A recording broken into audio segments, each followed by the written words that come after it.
Majority Report, where every day is casual.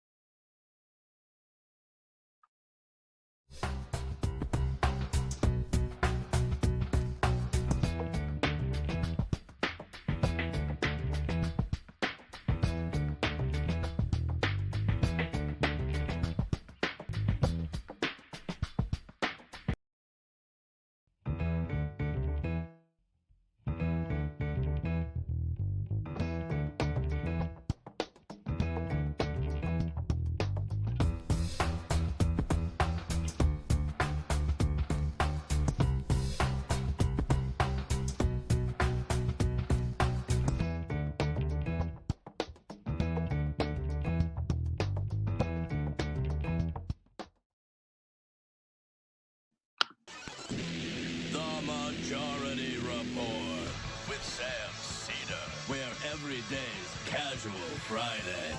That means Monday is casual Monday, Tuesday, casual Tuesday, Wednesday, casual hump day, Thursday, casual Thurs, that's what we call it, and Friday, casual Shabbat. The Majority Report with Sam Cedar.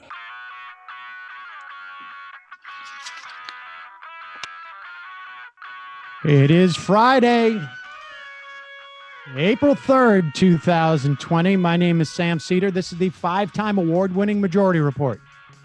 We are broadcasting live steps and steps and steps from the industrially ravaged Gowanus Canal in the heartland of America, downtown Brooklyn, USA. On the program today, host of All In with Chris Hayes. Chris Hayes will be joining us to look back on this another crap show of a week.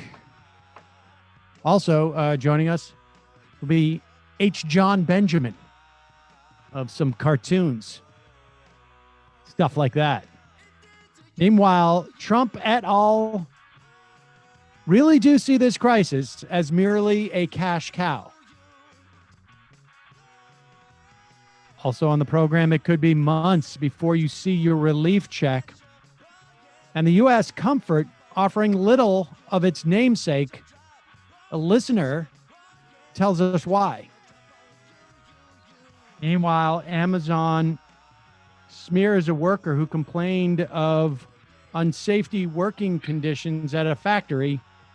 And the Navy apparently does the same to a captain of an aircraft carrier. And yet another pandemic program found to have been dismantled by Trump months before this crisis. Republicans are fighting initiatives to make voting safe and easy in November.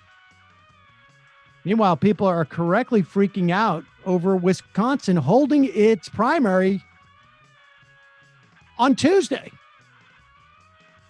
Mortgage defaults could dwarf 2008. But good news is Jared Kushner is going to be okay because of a feature in the stimulus package. And Republican senators are cranking up the Hunter Biden probe. Yeah, it's still on, folks. And good news, University of Pittsburgh has a COVID-19 vaccine candidate that is showing some promise. All this and more on today's program. Welcome, ladies and gentlemen. We've got a lot of stuff to get to today. So we're going to move rather quickly up front. I should tell you a couple of things. New York City has now suggested, is making, it's not a requirement, it is a suggestion that you wear masks when you go out. We have a lot of resources. We have more today in the plugs and notices. But if you go back and search on YouTube, Sam Cedar, Majority Report, plugs and notices, you will come up with these things. We've been doing them for at least a week now. look through. We've put all the links in there. We have a lot of links on how to make your own masks and whatnot. We'll have more today, actually, specifically. So listen for that and look for it later. And also in New York, they have announced that free lunches are free for everybody. And you can go, I will include this link in the plugs and notices too. You can go to schools.ny.gov/free meals for that. The numbers across the country now, 245,000, a little more are infected with COVID-19 to the extent that we know. And we have 6,000 deaths across the country that are being attributed to COVID-19. Again, some people suspect that the number may be a little bit higher. About half of those are in New York City. And things are very rough in New York now. And so, I don't know, keep them in your thoughts. And again, we have a couple more opportunities. If you have the ability to donate some personal protection equipment and whatnot. Today's going to be, I'm going to be a little bit angry today, basically because we're seeing a lot of, there's just increasing evidence that, and maybe this shouldn't come as any surprise, but sometimes it still does. Like they really just, they continue to see this in the administration as a money-making opportunity.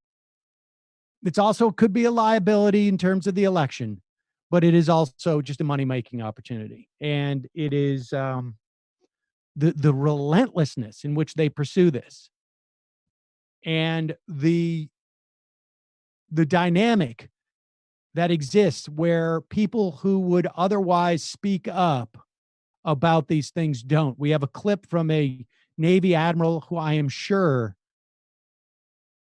well, I'm not sure, but I imagine thinks what's happening is incredibly grotesque and wrong.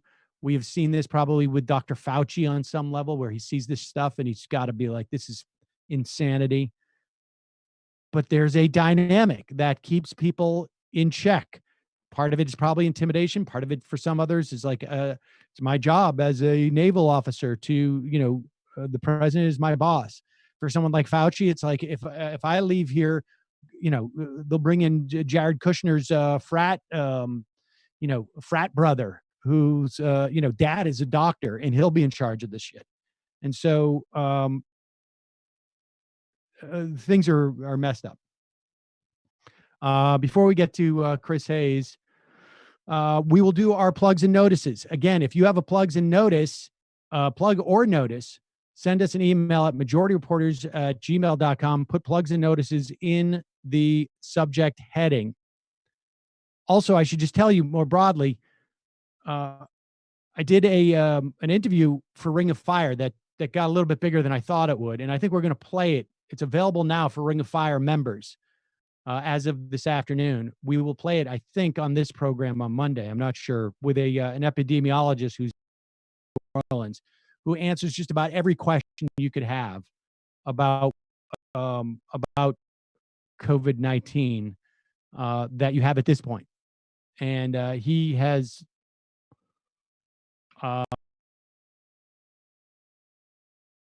with other pandemics or epidemics, and so really interesting conversation. But also more than that, more than it's helpful. So here are some plugs and notices.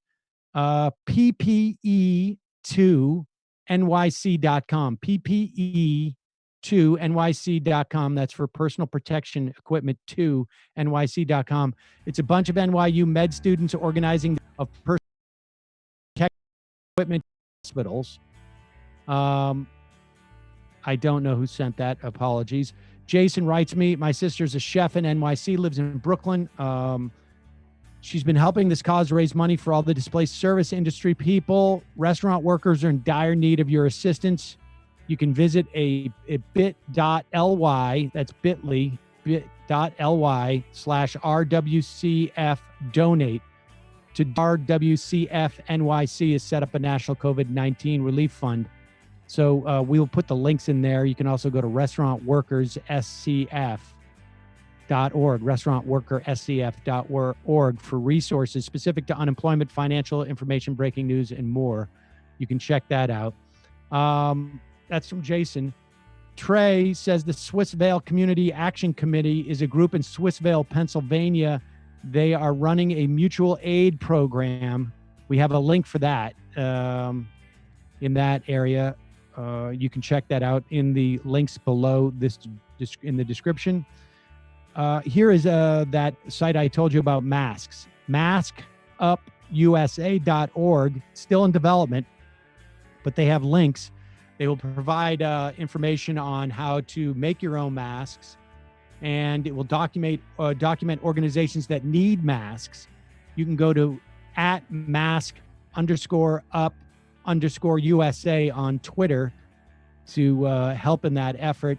And we have some links to some DIY homemade masks that can protect you from coronavirus.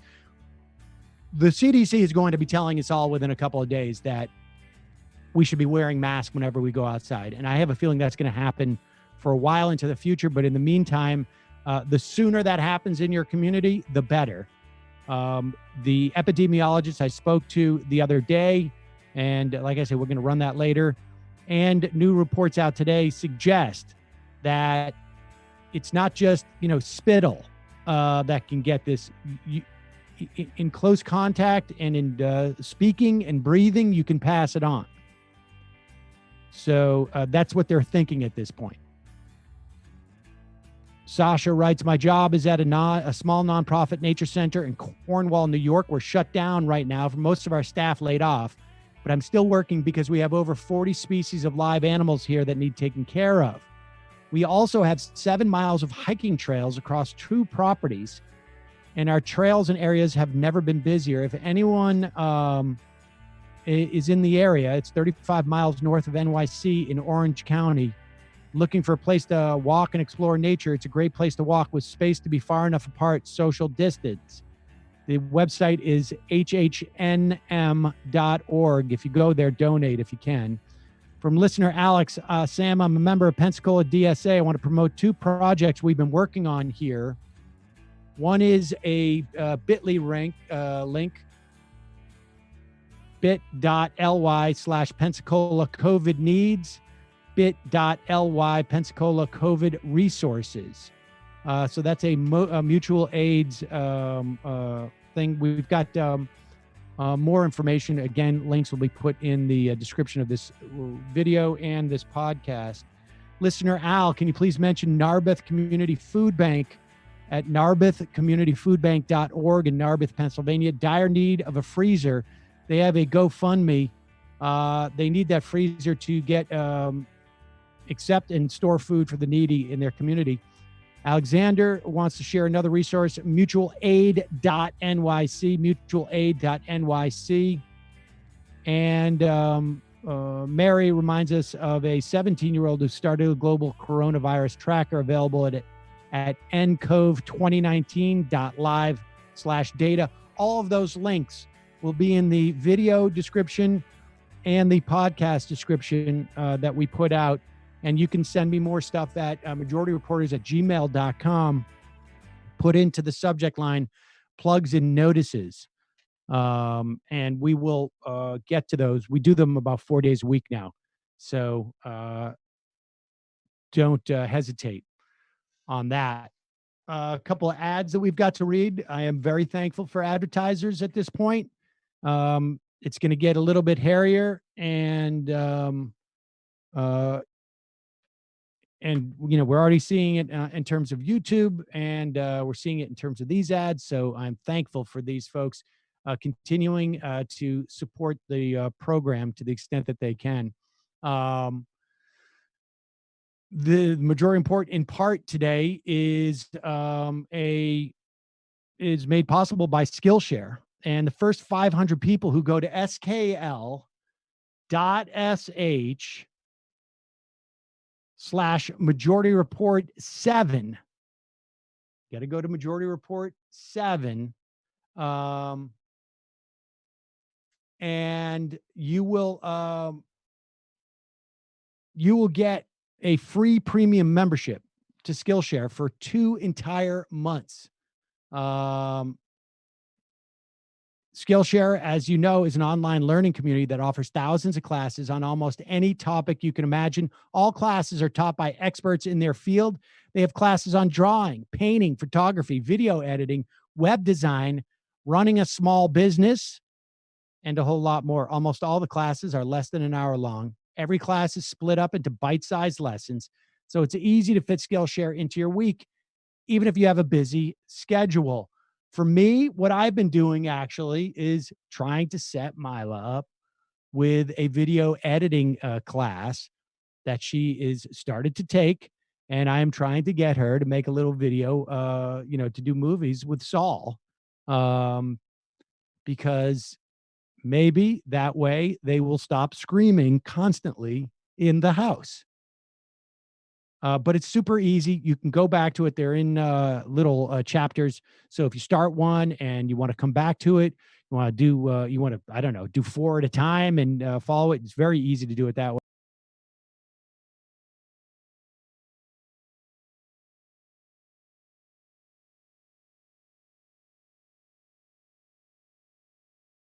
And so I have duct tape all around it. It looks like a sort of Damocles. It's nice. It's a nice feeling right now to have.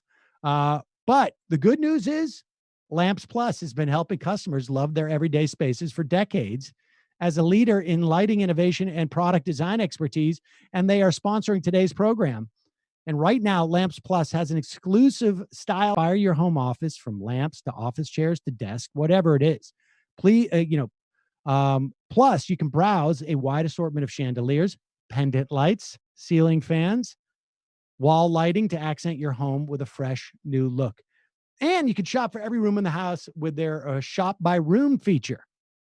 Lamps Plus has got unrivaled experience, and it equals an easy and enjoyable experience for you. And this is the thing that's amazing about this. Lamps Plus is the nation's largest lighting retailer with over 55,000 designs, all from top brands, including Minka. So check that out. Somebody's got their microphone not muted. Okay. Minka, as you know, is known for decorative pieces that blend function and style using innovative materials. I have been looking for a pendant lamp for the past couple of days, and this is where I'm going to get mine. I've already told you about the lamp I got that was that has the USB plug at the base. I know that's me. More functional. Sam Functional Cedar. Right now, Lamps Plus is offering up to 50% of hundreds of lights, furniture, and decor during the biggest sale of the season from March 31st until April 13th. That's right now. That's up to 50% off during Lamps Plus half price days and days in sale through April 13th at Lamps Plus, PLUS.com/majority. LampsPlus.com/majority. You can start saving today. And lastly, for companies, governments, and even individuals, managing the ever-evolving cyber threat landscape can be the difference between thriving and being thwarted. Afternoon Cyber Tea with Ann Johnson has insights for CISOs and key decision makers striving to succeed amid rapid change without compromising security. Each week, Ann Johnson, Corporate Vice President for Cybersecurity Solutions at Microsoft, talks with cybersecurity thought leaders and influential industry experts to explore perspectives on implementing new tech and next generation security risks, current trends, the future state of cybersecurity, all of it. Join Ann as she and her guests explore the risk and promise of tools and systems powered by AI, IoT, machine learning, and other emerging technology, as well as their impact on how humans work, communicate, consume information, and live in this era of digital transformation. Because it's not enough to keep up with cyber criminals, you need to stay a step ahead. Afternoon Cyber Tea is available on Apple Podcasts and Podcast One. Listen in to lead the future of security. All right, we're going to take a quick break. Head into the fun half. We had a little bit of hiccup on the video, but I think this is the whole video hookups, Matt. I'm starting to get a sense has more to do with not with you or me, but with what's going on with the cable company. And there's just too much activity at this time. Yeah, I think so. I know the Go-Off Kings have been having problems too, so it's widespread. Oh, well, if the Go-Off Kings are having problems, then it's what you're basically saying is it's sort of hip for us to do that. It's like NASA's having problems.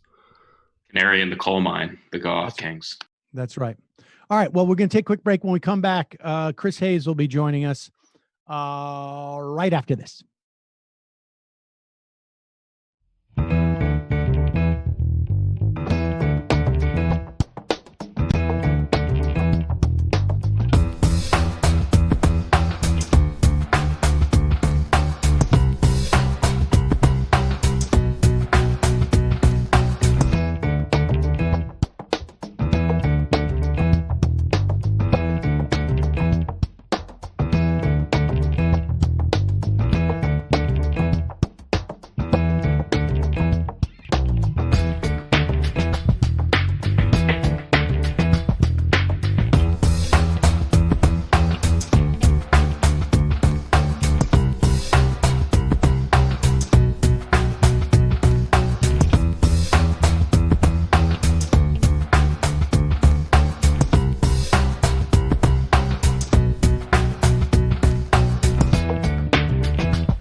We are back. Sam Cedar on the Majority Report on the phone. It is a pleasure to welcome back to the program the host of All In on MSNBC with Chris Hayes.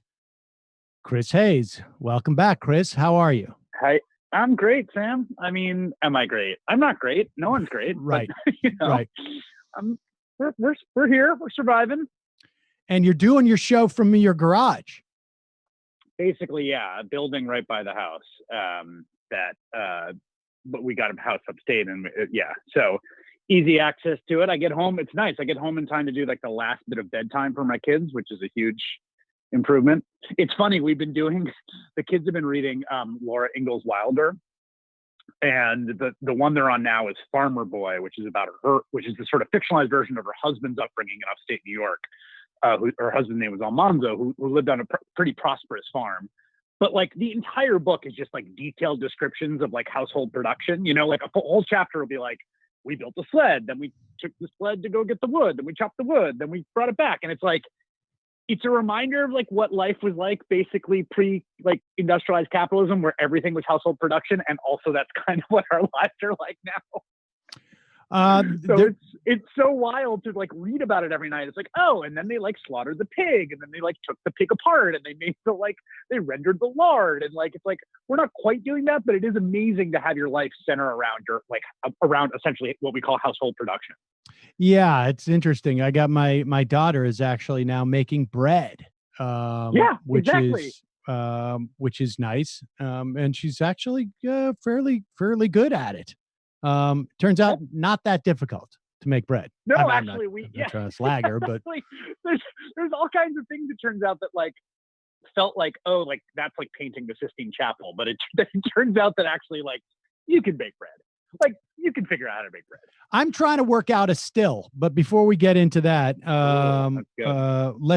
let's talk a little bit about what's in the news. There was a video, and we'll play it later. But it was a press conference, and I think this is where this came out, where the admiral who's in charge of procurement and sort of, I guess, overseeing the distribution of stuff, basically revealed that what we're doing as a government is that we are sourcing personal protection equipment, ventilators around the world. We're bringing it back to the States, and then we're giving it to private companies to resell to the states that need it. Like I can't even, I'm almost having trouble retelling this without getting really angry. It's one of the most ongoing shocking things. Like there's been so many shocking things and so many screw ups that are so egregious and have been so horrible and are caused so much more misery and sickness and death. But the ongoing one, which is that there is a completely insane haywire market for the needed equipment that the federal government refuses to just kind of move into and essentially nationalize and regularize. And instead they're playing this weird kind of like, sometimes they're a bidder, sometimes they're a kind of facilitator, the middleman.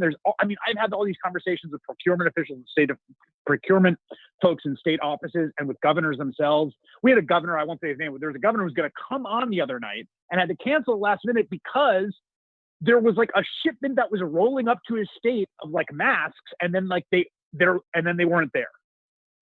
And so, and there's all these super dodgy middlemen, like there's these like sketchy Ukrainians running around who are like selling up. It is totally nuts. And the federal government is just letting this haywire market go haywire. New York Times had that story about how New York paid 15 times the index price for a bunch of stuff. It's like, you can't, it's like, after a hurricane, if someone's charging $9 a gallon for gas, like this, the government comes in and says, you can't do that. And we're not doing that here. They're just letting it run amok. And it's like, the federal government, I keep thinking about this thing Ron Klain said to me, who was the Ebola czar among many jobs he had in the federal government, where he said that like we have an Articles of Confederation response here from the federal government. Like it's as if we don't have a federal government and a constitution. It's just kind of like, hey, states, figure it out. We're here. We'll give you some guidance. Maybe we'll throw you a ventilator here or there, but like there's just zero actual federal like leadership or coordination happening. Jared Kushner came out and said, look, they have their supplies and we have ours. And it's like, who is ours? It's ours. It's ours. It's yours, the Kushner family, you and Ivanka, your personal household stash. What does ours mean? Like the members of the union, I think, the 50 states that constitute the government in the document we call the Constitution. I think that's who it is. If I just to go back to my understanding of what that general said at this press conference, it sounds like we are expending U.S. taxpayer dollars through the military or whatever apparatus we're using to source this material. We are facilitate private purchases and profit making. Yes. That is what is happening. This is bad crap. This is insanity. This is, this is beyond incompetence. The other thing about it is like, there's a bunch of complicated problems here, right? There's like a foreign supply chain. There's the ramping up domestic production. But even if you say, okay, look, the nature of the fact that a lot of this stuff is sourced foreign, and we can't just, obviously the federal government can't like nationalize a foreign enterprise's mass production, right? But what you can do is just say, like, look, we're going to make this a very simple market where there is one buyer, which is the federal government. Yes. And we're not going to we're just going to come in and say, we're now the buyer. There's a single buyer market. We are buying. And that would give them a lot of price control because you would get rid of competition. You would push the price down and then you would regularize the whole thing. So like, I get that there's a certain kind of, there's some aspect of this is going to be price sensitive and market driven because the foreign producers, you can't nationalize. You can't just, step in and say, this is what's happening. But if you're going to play that game, then the federal government should be doing it rather than facilitating what Cuomo, I think, rightly called an eBay auction. And then it appears that once we have, as a government, sourced this stuff and essentially given it to private enterprise to resell, they don't even necessarily have to resell it to the United States. They're turning around, they're selling it back to the people that we sourced it from. There's crazy stuff happening where like countries are bidding against each other. So like a plane is about to like come down and then it like turns around. I saw this story the other day. Like, well, we got one that France was supposed to get. Like, it's just like so out of control nuts. And just to be clear, this is beyond incompetence, right? I mean, I saw an interview that I think, I think a guy from CBS did in his kitchen with that guy Beauregard, who was the general they brought down to deal with Katrina when everything was a mess. And he was apoplectic. He's like, I've never seen anything like this in my 50 years doing this. There's two levels. He said somebody's got to go to jail for this. Yes, there are three levels here. There's incompetence. So there's incompetence, which is just good faith incompetence. And that's happening a lot. Like, for instance, I think what you're going to see roll out with this SBA program, I know people at the SBA who are trying to get this thing up and running, who are good people, who want this to work, and it's just going to be a mess, right? So that's just... I want to talk about that in a minute, but yeah. Yeah, so there's some... Then there is abdication, which is worse than incompetence, which is what is happening broadly. There's just abdication. It's not that they're trying and failing. It's that they are saying you're on your own. Like, we're just not going to do this because, and it all comes back to this sort of plausible deniability. Like Donald Trump fundamentally, and this is a thing I think that in some ways, in certain ways has saved us from worse kind of strongman authoritarian impulses. Fundamentally, he just wants to be the guy on Fox and Friends calling in to second guess. He doesn't actually want to be in charge and have the responsibility. And you're seeing that in this crisis.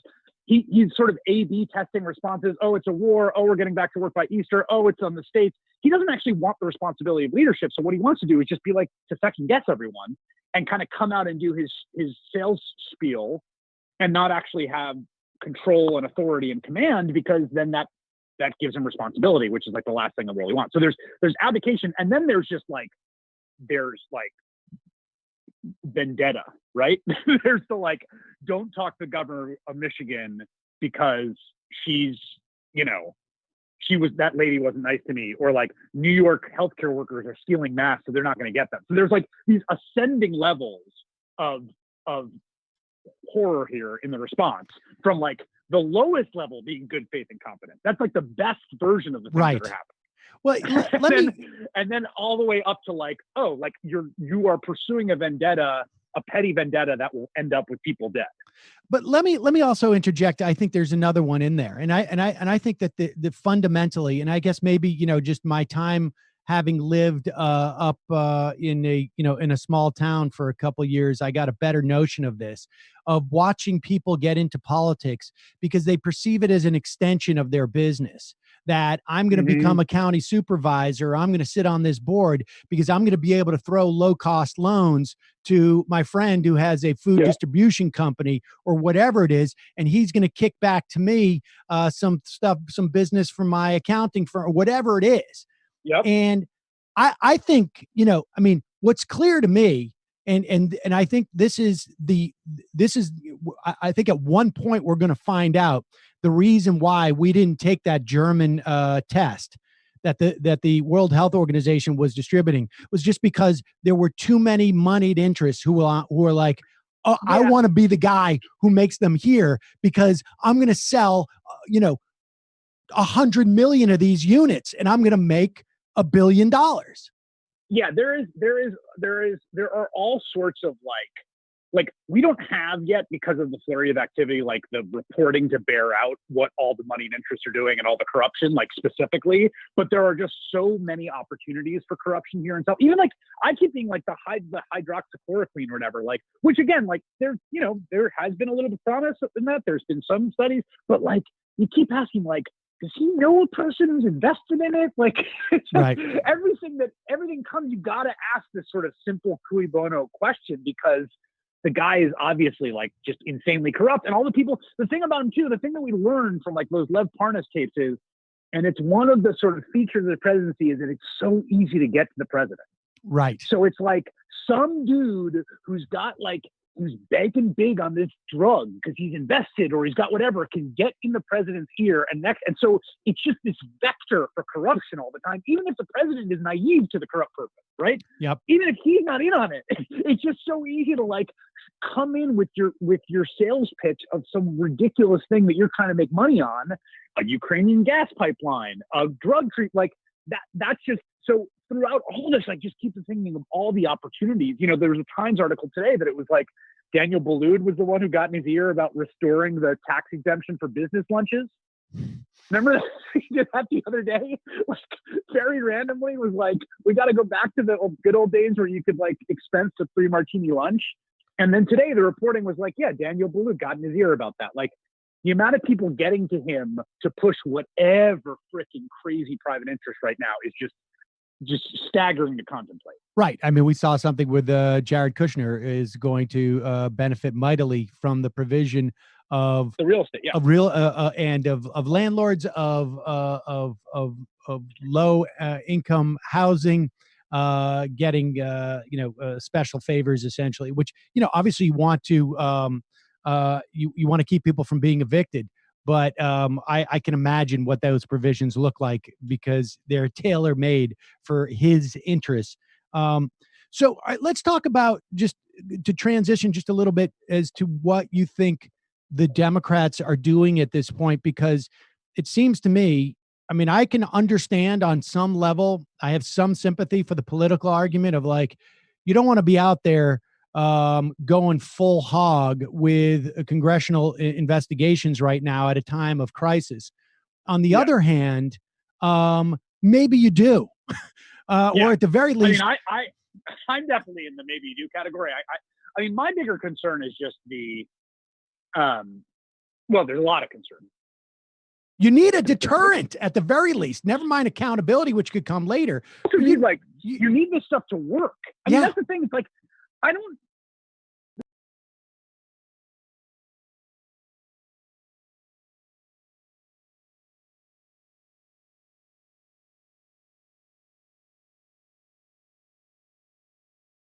The paycheck protection.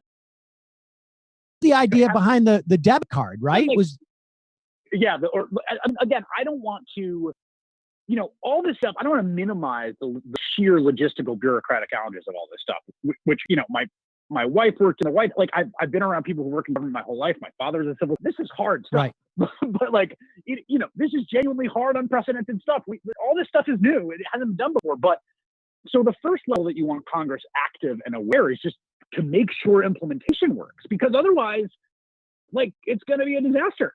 So before you even get to like the politics of it and the politics of Trump's response, which, to be honest, I think are important, but also like, I naively maybe think that the truth will out in the end. Like, this has been such a disaster. I just think that it hasn't quite dawned on people what a disaster it is. So like, the secondary to just the substantive requirement that you have someone banging the drum on all this stuff, because it's the only stuff he listens to. It's the only reason that he'll change course is when he's getting beaten up over something, right? And they must feel that they're, I mean, and all the people around him who are, the ones who see this as an opportunity to make some cash, need to feel like, hey, there is, the cops on the beat a little bit, right? Like, exactly. They're not there in full force, but they're on the beat. They're taking notes. They're whatever it is. The camera, the red light camera is there. Exactly. Someone can see us. let's talk a little bit about that, the small business, the Paycheck Protection Act. This is, there's $350 billion. And this is one of the big knocks about the stimulus more broadly. There's $350 billion there where small business can go and they can go to a local banking facility. They can get a loan for the first 10 weeks. If they spend all that money, if they spend within the first 10 weeks, if they spend all that money on payroll and rent, more or less, then that will be forgiven. It's more or less like a grant in a way to make sure that people are continued. They're paying their people basically to stay home. And which is a good idea. In fact, it's similar to what they did in Denmark, although in Denmark, they did about 90% of, like, they did it for everybody. And the problem is that they were supposed to start handing out those loans today. No lending facilities are prepared because, I mean, it's hard to know if this is like the most efficient government could get this out, or if this is just like a uniquely degraded government apparatus that we have after 3 years of, destruction of the administrative state in this administration. I think it's both, right? I think like an unprecedented challenge is coming up against a degraded government to create the worst possible scenario. So, the program design wasn't necessarily like as much as you cannot trust the banks at all. The idea was to push this through the banks because they have pre-existing relationships and because the Small Business Administration does not have the capacity to process $350 billion in loans. Like they're like this little tiny adjunct part of the government. And so to give them $350 billion, the idea was like, no, let the banks do the lending and then we'll just backstop it. But then the banks are like, well, we don't want to lend. Part of the problem here is like banks are thinking like banks as opposed to aid organizations, right? So the idea is like, we don't fucking care if these people are creditworthy. Give them the money. Like, that's the point. And the banks are like, wait, but like, what if they can't pay it back? It's like, no, that's the point. Stop. Right. Like, talk. The banks are like trying to do like, they're now doing like their due diligence and they're like trying to be bankers and lenders. And it's like, no, just write them the checks. We'll handle it on the back end. Write them the check. And here's the other thing about this that's really screwed up that I just realized last night, and I don't think anyone has quite figured this out yet. I think we're going to do it on the show tonight. There's actually like a very fundamental design flaw between two different parts of the bill that are now at cross purposes. So one of the options we had was, do we go the Denmark-French solution, which is the government pays businesses not to fire people and keep them on payroll, right? That was like, that's what you're talking about with Denmark. That was like one of the sort of European models. The other was, it might be too late for that and we might not be able to administer that. So what if we just beef up unemployment insurance, right? The problem is that we've done both. So we've beefed up the unemployment insurance, which is good because 7 million people have been fired. But then we're telling these small businesses that a lot of them have already laid people off. You can only get paid back if you keep people on. But then they're like, wait a second, I fired these people and they're getting more money from unemployment insurance than I can pay them. Right. Right. So we now have set up, and again, I don't think this is like an intentional flaw. I think it was basically like the thing got thrown together and there were these two ideas and it was kind of like, well, let's try both. But the problem is they are in tension with each other at a fundamental incentive level. So we have now created a system where one part of the bill is fighting the other part of the bill. See what I mean? Yeah. I mean, I think that's the case, although I'm not sure the sequencing is right. I mean, I think it's basically like the real problem is they got this out the door too slow. And right. But the problem is that the problem is the UI. Here's the problem. The problem is there's a lag because all these people have already fired all these people, right? Right. Like, so you have probably right now. Like, I don't have a business. I don't have a bar. I can't like keep paying you when I have to like. So they're already fired, and now it's like, well, you get this loan if you keep your payroll. It's like that ship has sailed, dude. Well, I think the question is for how many? I mean, right. We don't know. We're talking 12 million people have been laid off. We don't know what that number in $350 billion. I don't think it's going to cut it, frankly. Like you're basically stopping the bleeding of companies that are, could sustain 4 weeks, but they can't sustain 8 weeks. Right? Like that's who this is targeted to. Like the people who have laid off all those workers at this point, they're keeping some people on maybe in some instances, or they've completely shut down. But 8 weeks from now, they're done, and Yeah. it's almost like there are different, I mean, I think there is that tension is definitely there, but I think it's sort of like, we're willing to, it's the same attitude they have with everything else. Yeah, 100,000 people die. We got Yeah. off easy. Yeah. And I think that's their attitude towards, the first line of those businesses that are basically like, you're out of luck. You're not going to stay around because, it's kindling for a fire of discontent. oh my God. It's if you thought Camp was bad, like just no, absolutely. These are all going to be Republicans, right? And it's like they're like small. It's like you guy that owns a car dealership, like. Well, the car dealership, that's the thing, is for businesses that are, it depends on what their cash flow situation is, it seems to me. Yeah. And how quickly this gets out the door. But they should have just, they're doing this cosplay with the banks. And this is the other thing that all of this is revealing. One of the problems with the stimulus is not just, it seems to me, the enormous amount of money that they're giving to these major corporations. The other part of the problem with the stimulus is that the money flows out the door much easier to them because there's already a built-in apparatus to get them the money. And we don't have that in terms of healthcare. We don't have that in terms of aid, et cetera, et cetera. Right. Real problem. All right. Well, Chris, I know you got to jump. I'm going to hop off because, I want to have an editorial meeting now that I'm all hyped up about this. All right. We'll check back in on your still. I want a still update next time I come on. Okay, will do. All right. Thanks, man. Appreciate it. Thanks for coming on. Take it easy. Bye-bye. He's got to go do his other job, apparently. It's a, I think obviously we're still in the midst of this and we are really not in a position to sort of process, yet what things are going to look like 2 weeks, 4 weeks, 8 weeks, 10 weeks from now, 12 weeks from now. I think what is clear is that what we have seen from the government at this point, there has been just a tremendous amount. And I do think it's Chris's concept of putting this into different buckets is correct, but we have the malfeasance and the misfeasance of the administration. I think we also have, more broadly speaking, in the context of our government, a denialism that is born out of the politics that we have had over the past 30, 40 years. And by that, I mean, we are dealing with a problem, the scale of which I don't think that we have seen by any people who are in our government now, in terms of just being alive.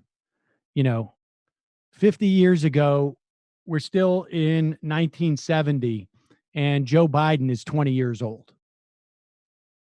And I don't think that they can conceive of the scope of the problem. And I don't think they can conceive of the scope of the solution. And so there's all this cosplay that continues on. We got to go through banks. We got to make this a lending process. We've got to sell this stuff through private enterprise. I think part of it is a corrupt notion, but the Republicans are worse than the Democrats in that respect.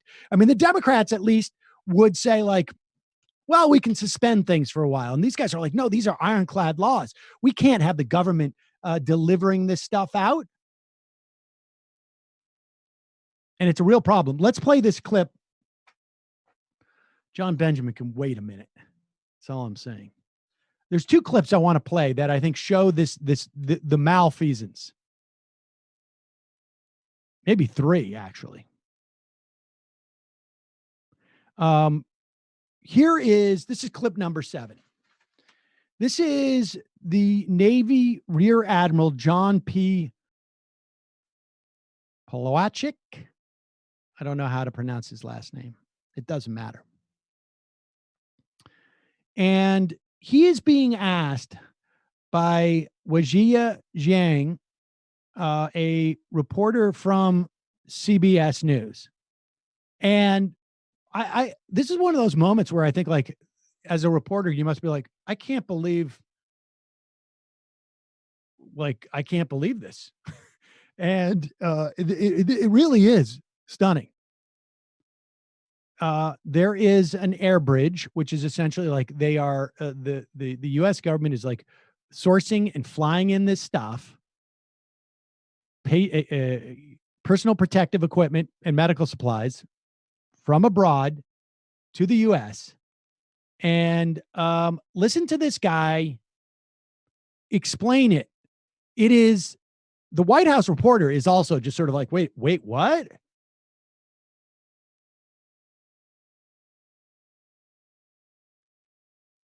Get the medical equipment that they need. And the reason for that is because, according to governors, and also by the fact that we haven't seen any numbers up there about what is going to the private sector, can you tell us what percentage of the supplies on these large cargo planes are going to private companies versus FEMA versus the states? So FEMA's 80%? This product that we're moving is primarily commercial product that would enter the commercial system and be distributed through financial business transactions between hospitals and these distributors. So just to clarify, that explains why states say they're bidding like they're on eBay, because the supplies are going to the private sector, and then they have to go there to get the supplies. That's normally how things. That's normally how things work, right? So I'm not here to disrupt a supply chain. So look, these 6 distributors, 6, 7. Pause it for a second. I mean, this is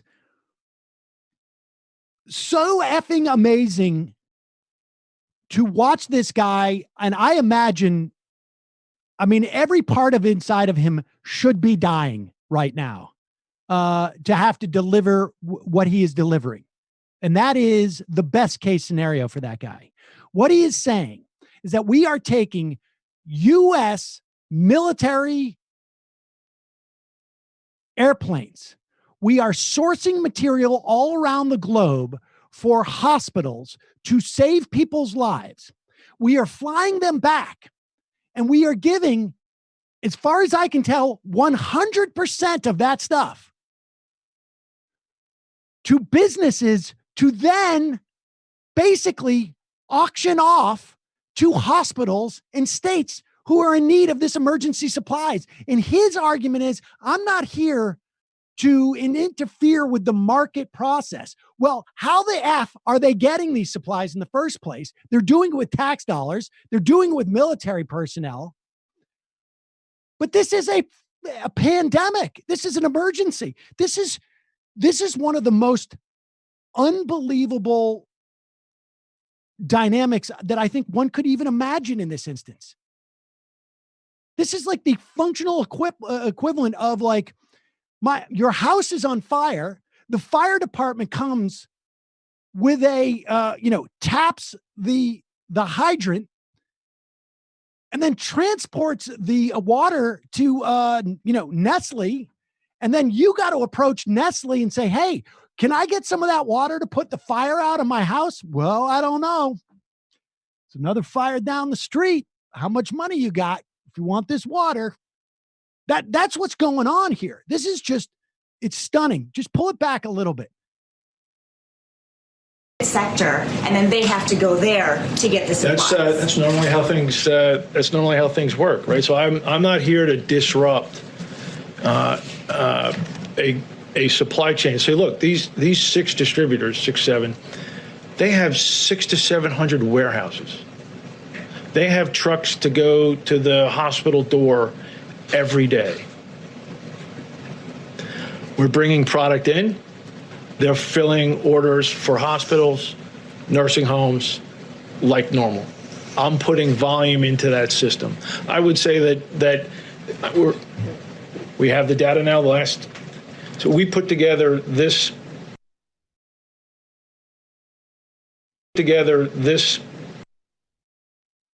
over the last 13 days. Get the people in, look at the problem, build this. I am now seeing truth about what's in the supply chain, and I would say that there's been some abnormal behavior. Okay? Yes, thank There's been some abnormal behavior. There's been some abnormal behavior, he says. You can put that volume into the supply chain and you can say, you get a 4% markup. Here's the sheet of people who are going to requisition this. Your job is to distribute it, period. End of story. There's no bidding that goes on here. You get a 4% markup. Do your effing job. Abnormal behavior? This is not abnormal behavior. You give a business, if you put volume into their supply chain and you tell them, hey, you want to act as a choke point? Act as a choke point. If you need a little cash to grease up that choke point, take it. Take as much as you can get. Guess what? They're going to do it. That's not abnormal behavior. It's abhorrent behavior, but it's not abnormal. This is just stunning, and they know better. Here's the thing. They know better. This is not misfeasance. This is not that rear admiral not knowing what's going on. It is, we got an opportunity to make some cash here. It's all of those people, every CEO of each one of those companies should be brought up in front of Congress. They should be put on trial. Price gouging during an emergency. They should all be put on trial. I'm here to help that supply chain. No, you're there to make sure that people get the equipment they need to save lives. Unbelievable. So, lest anyone thinks that when Rear Admiral John P. Polowachik says, I'm just here to help that supply chain. I'm not here to disrupt the supply chain. When I take the air bridge and go grab the personal protection equipment and the ventilators that we need in this country to save lives, and I grab them with U.S. military personnel all around the world, and I bring them back here, and then I deliver them to half a dozen distributors who then can start an auction to sell this stuff either to hospitals in the United States, or they could sell it overseas if they want. That's what's been happening. They've been selling this stuff overseas. That's the abnormal behavior he talks about. The whole thing is abnormal. Here is Lieutenant General U.S. Army Russell T. Honor. I can't remember how to pronounce his last name, but I remember this guy, and you might remember him too. During Katrina, he was sent down with the Army to coordinate essentially the distribution of supplies to everybody. And he is being interviewed by David Bignode from CBS News. And this guy can't believe what he's hearing. This is him responding to what he heard by that Navy admiral. And this has basically been his life's work. Keep playing this until we get to, I'll tell you when to cut. That system worked before. There's a lot of things I haven't seen before, but we got a pretty well-established procurement system in the United States government, starting with the GESA, who buys most of the stuff for the government. Then inside the Department of Defense, we have the Defense Logistics Agency, which was not used. And they put together this task force with a group of people who literally, when they showed up, they had to exchange business cards so they got to know each other in the middle of a disaster.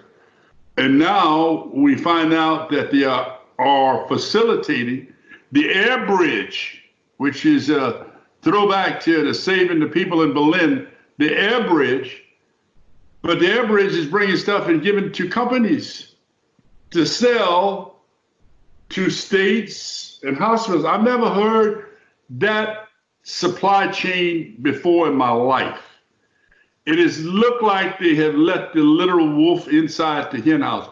We would not let contractors in my headquarters to see what RFPs. Normally this would go out in the form of a request for a proposal.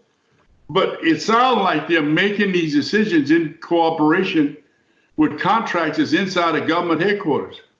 We don't operate that way. It's totally non-doctrinal.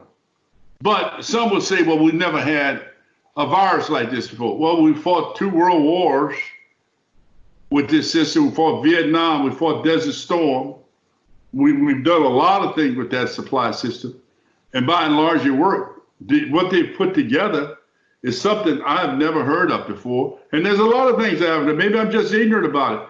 But it sounds, and I would encourage the president, is there something not right about this? And looking at this thing in the rearview mirror, this is going to turn out real bad because we're not getting the effect. It'd be one thing if it was working and the hospital said, we're getting this stuff. And the state said they were getting this stuff. And the governor of Louisiana said, we're getting this stuff. They said, okay, they came up with a new technique. We'll see 6 months from now if anybody go to jail. The first thing happened after every disaster is that the government start through reports, it's called disaster capitalism, and see who went in and got a contract they shouldn't have got. You remember what? General, what is the usual All right, supply? that's it. That's good. And so, and people can go and check out that, the rest of that interview. But there's the gist. People are going to go to jail, or they certainly should. That's why right now in the House, they should start opening investigations about this now. They don't, if they're worried about the way it looks politically, then they don't call people up to testify quite yet, but they start doing depositions. They start doing it behind closed doors. So the word gets out. You got to stop this. It's unbelievable. It's unbelievable what is going on right now with our government. It's just unbelievable. All right, lastly, let's just do this. Benjamin can wait for just another couple minutes. This is clip number 6. There are so many layers to the malfeasance and misfeasance of this government. Some of it is ideological, or maybe it's all ideological. But this is just, I mean, the way that they're justifying this. Listen to Jared Kushner, who is now apparently in charge of this because of all of his great experience in supply lines and disaster relief. Here's Jared Kushner saying, I don't know what he's saying. He's not saying what the federal stockpiles are for. He's just saying what they're not for. Listen to this. This is just bizarre. You have instances where in cities they're running out, but the state still has a stockpile. And the notion of the federal stockpile was it's supposed to be our stockpile. It's not supposed to be state stockpiles that they then use. So we're encouraging the states to make sure that they're assessing the needs. They're getting the data from their local situations and then trying to fill it with the supplies that we've given them. The same thing with the masks. So the Wait, it's not supposed to be the state stockpiles. It's supposed to be our stockpiles. What is the federal government stockpiling personal protection equipment for at this juncture? And they can't release it to the states. Like what? Like I don't even understand like the construction of this. Is he basically just saying like these are the Kushner family stockpiles and we're going to sell this stuff? The federal stockpile is there to help the citizens of the United States. The states are organized in which to deliver federal support. I don't even understand like what he's talking about here. Do you think the states are trying to like hold back on their equipment get the federal stuff first because it's easier.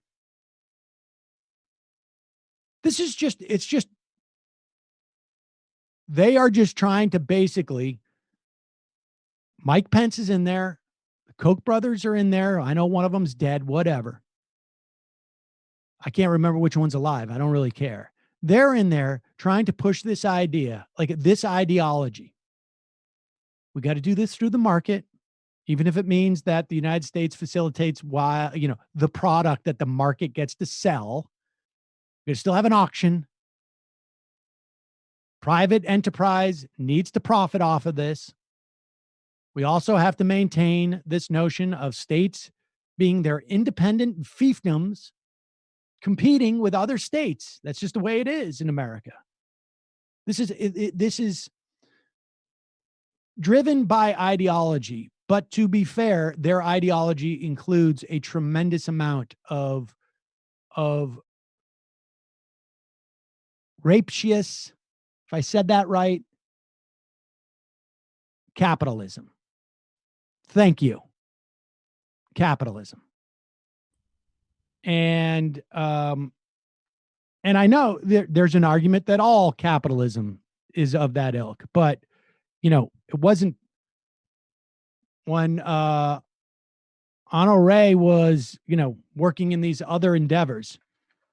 There was never a time where the U.S. government goes and sources and air bridges equipment needed for an emergency and then hands them over to private companies to go and say, like, make as much money off this as you can. That's just effed up. It's like Milo Minderbinder in Catch-22. It's insane. It's insane. But there's no Catch-22 here. I mean, this is just like we're just, we're getting the money. We're actually, what we're dealing with is not the emergency that people are dying. We're dealing with the emergency that these businesses don't have the opportunity to exploit the fact that people are dying. That's the emergency that the Trump administration is dealing with. And so we're going to get them products so they can go off and basically price gouge. It's stunning. I mean, it's stunning. This is not what I had planned for today. This thing just became so revealed. I mean, incompetence, again, is one thing. The enormity of this task is another. This stuff is just off the charts. We're going to take a break, lighten things up a little bit, hopefully, with this guy who does cartoons. Jon Benjamin is his name. The show Archer, I've never seen it. Bob's Burgers, I've watched parts of it. Not his character so much. But we're going to take a quick break, and when we come back, we will talk to Jon Benjamin. Be right back after this.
We are back. Sam Cedar on the Majority Report on the phone. I am having trouble loading up his IMDb page. Isn't it IMDb? IMDb page. That's right. I don't know what. Shoot. I don't know what IMTIMB Just give me a is. I second. don't I'm know trying what to that- do your. Gotta put the H in there. See what your credits are. You don't have to go to the H trouble of Jon doing that. Benjamin. Yeah. You're John Benjamin Hickey? No, that's not you. Don Benjamin. No. Matthew 18. Don? Yeah. No. No. That's Owen not me. Benjamin. Oh. No, that's definitely not me. Oh, all right, here it is. H Jon Benjamin. Let's see. Archer. I'm not the alt-right comic. Oh, right. Okay. So you are you play Edward Larkin on the Star Trek shorts. You did that in 2019. I see. And look at you. You do a lot of these cartoons. Destiny Can I 2. interrupt? Yeah. Can I interrupt or just hang up? No, you Which can you can prefer? feel free to interrupt. Go ahead. No, I don't want you to do this anymore. To do Like read the mic. Okay. Read my All right. Well, I just get the big highlights. You are the guy on Archer. What's that character's name? Archer. Archer. Okay. You are Archer on the cartoon Archer. And you are also on Bob's Burgers. I am familiar with the show. I don't watch all of it.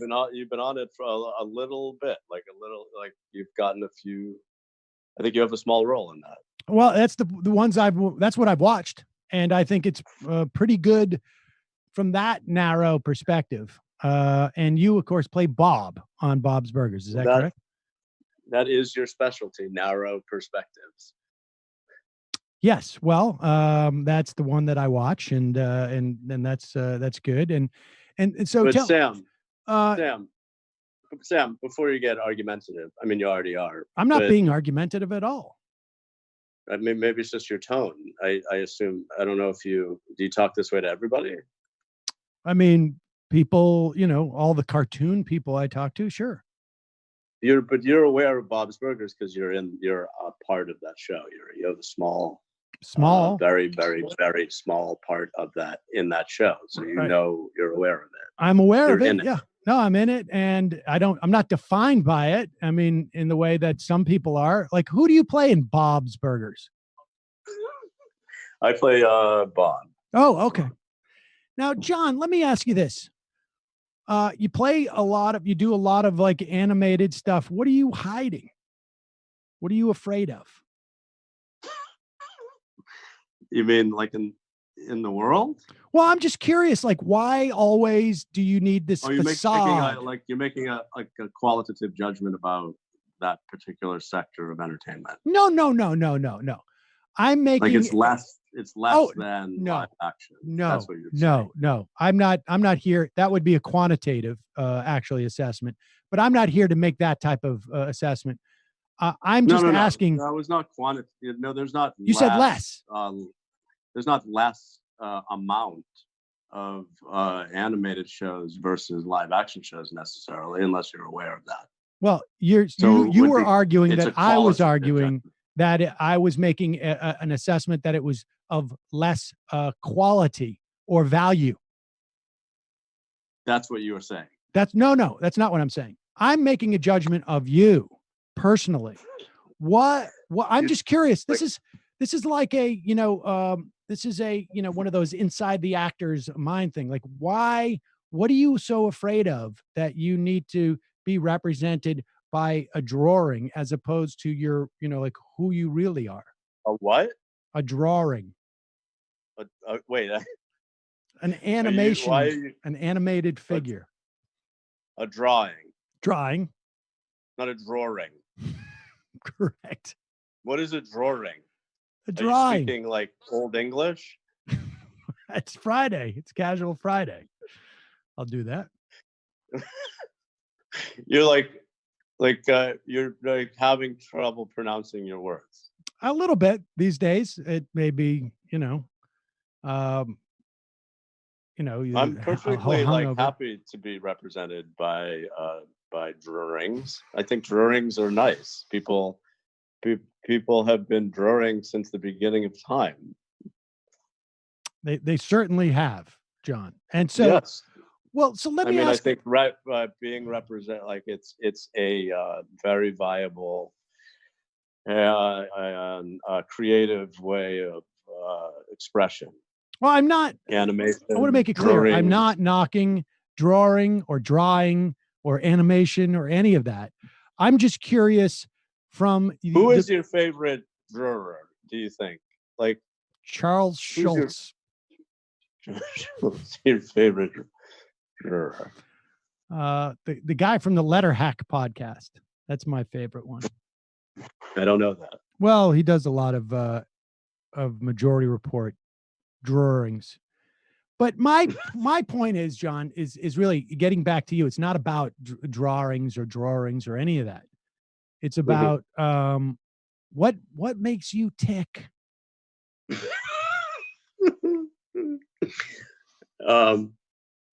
Well,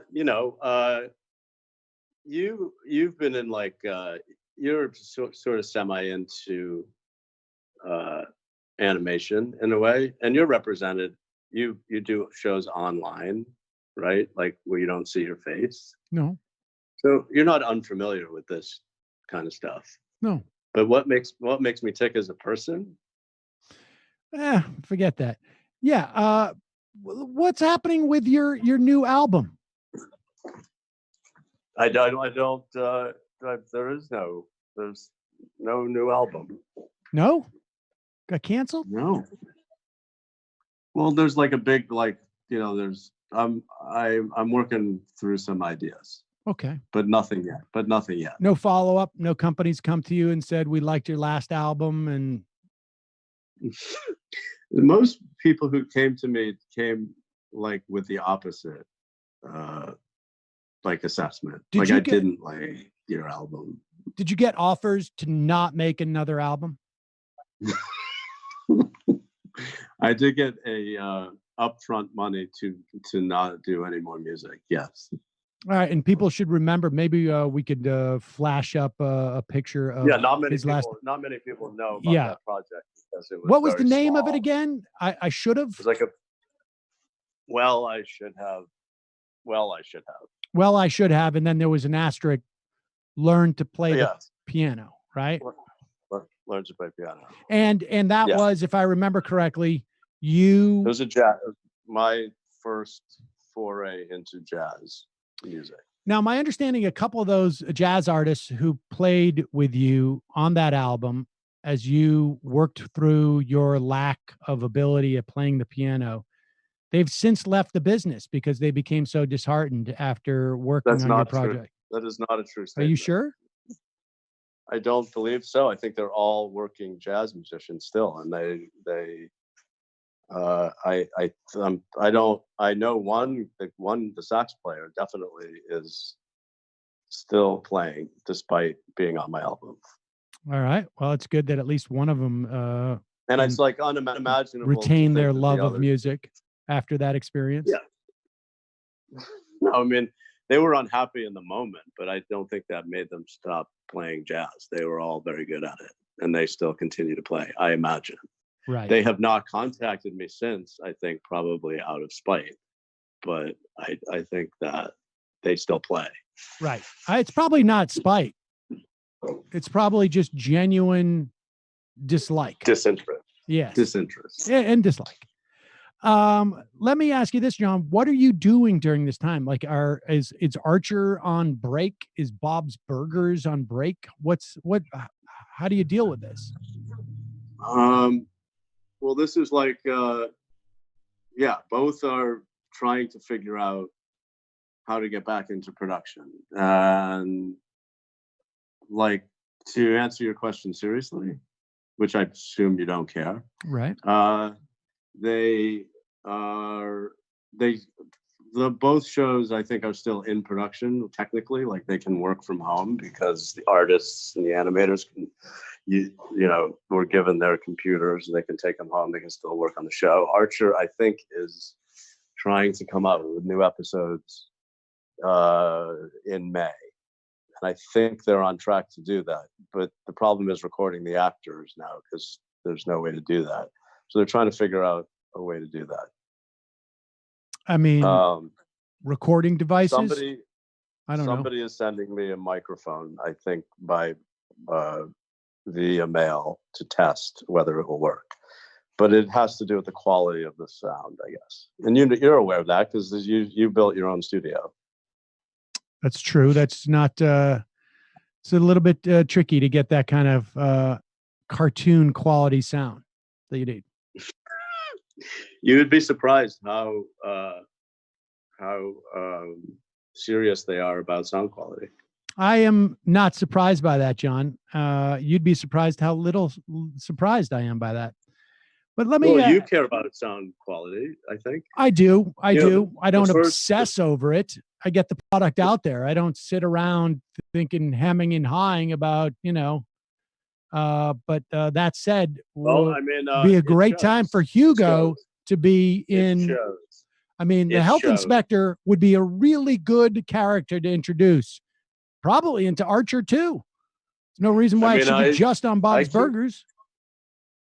I've always been one of your biggest supporters. I'm always out there rooting for you to try and get back in the game. You were a show business legend at one time. I think it was in the early 90s for maybe a 6-month period where you were hot, man. You were hot, and people appreciated what you did. You did a lot of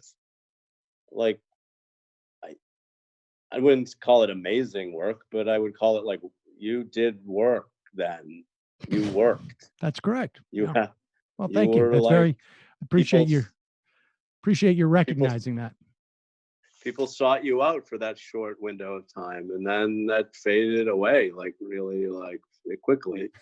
And then you got, obviously that affects, personally that affected you. And then you became bitter and that was a problem for years and years. Yeah. And it's still definitely a part of who you are. Yeah. And but I'm not your therapist, so I would just be keep trying and get yourself out there, make a reel of some of your old stuff. Mm-hmm. And put it together, and then this is probably a good time when you do have the time to send that reel out to some producers. Could I send the reel to you? I send a reel my way. I could probably show it. I prefer VHS. I still have a bunch of VHS I could send you, actually. Yeah, of my demo reel. Sure. John, let's not talk about my burgeoning TV. It's not burgeoning. Or let's not talk about it. I want to keep it from burgeoning, or examine its burgeoningness. My question to you, John, is my understanding is that you have on Fridays been doing these fundraisers. Is that right? Yeah, we did one last week. Eugene Merman, who plays my son Gene on Bob's Burgers, and I do a little Instagram Q&A discussion where we're raising money for organizations that are helping people now in this particular moment. Last week we did this Bronx-based organization called oh my God, the Defenders? No, but that would be a good one to do. Brooklyn Defenders would be maybe next week. Oh, the Brooklyn Defenders. Last week was oh my God damn it. Well, you're getting old, John. But do you know who you're doing this week? This week we are doing Off Their Plates. I believe it's called offtheirplates.org. Restaurants who are grouping together to make meals for hospital workers. Oh, great! I think in a bunch of different cities. I think it's based in Boston, but I really need to do some more research. Well, I know you leave that up to other people, but that's your nature, John. I know. Things are a little messed up time? right now, so I'm not a little disorganized. This is 3 p.m. You're doing this today, 3 p.m. on Instagram. Is that right? 4 p.m. So what happens is it's like the Instagram, that's the one where you do your dance moves, right? To different songs and you try and learn the dance moves. I think that's TikTok. Oh, TikTok. Okay. And so on Yeah, Instagram, where do we go on Instagram? Do you have a link we can put it? You can go to Eugene Merman. I think that's his At Eugene handle. Merman on Instagram. Yeah. Okay. And mine is called Gordon Stingers, at Gordon Stingers. What? Why? One word. Just because I set it up quickly to do another benefit, and I haven't changed it yet to my name. Gordon Stingers. That doesn't make any sense. I don't know why I don't know why. I think I came up with it because Sting's name is Gordon Summer. That still doesn't make any sense. I was doing it very quickly because I didn't really want. I wasn't planning on being on Instagram. I just did it for one shot, and the person who was helping me get on, which I'm at that stage in my life where I need help doing anything like that. Sure, like of course. Technical. Yeah. Boom. And he just said set up an account, like quickly set up an account, so I could have done it, so I could get on, and then you can delete it. But I never deleted it, so I promise everybody. I'm just trying to put myself in your shoes. Someone says to me, quick, set up a blank account. And I go, oh, of course, at Gordon Stingers. I probably said it because I thought it was funny to say that name to him because he was helping me set it up. Was his name Gordon Stingers? No, I think his name was Scott. But Scott Stingers? No. Was his dad named Gordon? Like, I'm trying to think of like what none of it doesn't make any sense. But Gordon Stingers, at Gordon Stingers, people can go and check it out and see you and Eugene doing this routine together, and it will benefit offtheplate.org. Off their plate. Off their plate. It will be the link to donate will be on both Instagram accounts on the so that you can click and donate as you watch. Well, anybody who needs it right now. We answer questions. A lot of Bob's Burgers fans and such. So no Archer fans. There's some Archer fans, but if you're into those shows, we answer questions about that. Who's the Caboose fans? Yeah. Mm-hmm. There was a few. Good. There was a few. Well, John, as always, it's been a real pleasure. I'm definitely going to be checking out some of that stuff I learned about you on IMDb. I had no idea that you were that guy, Edward Larkin.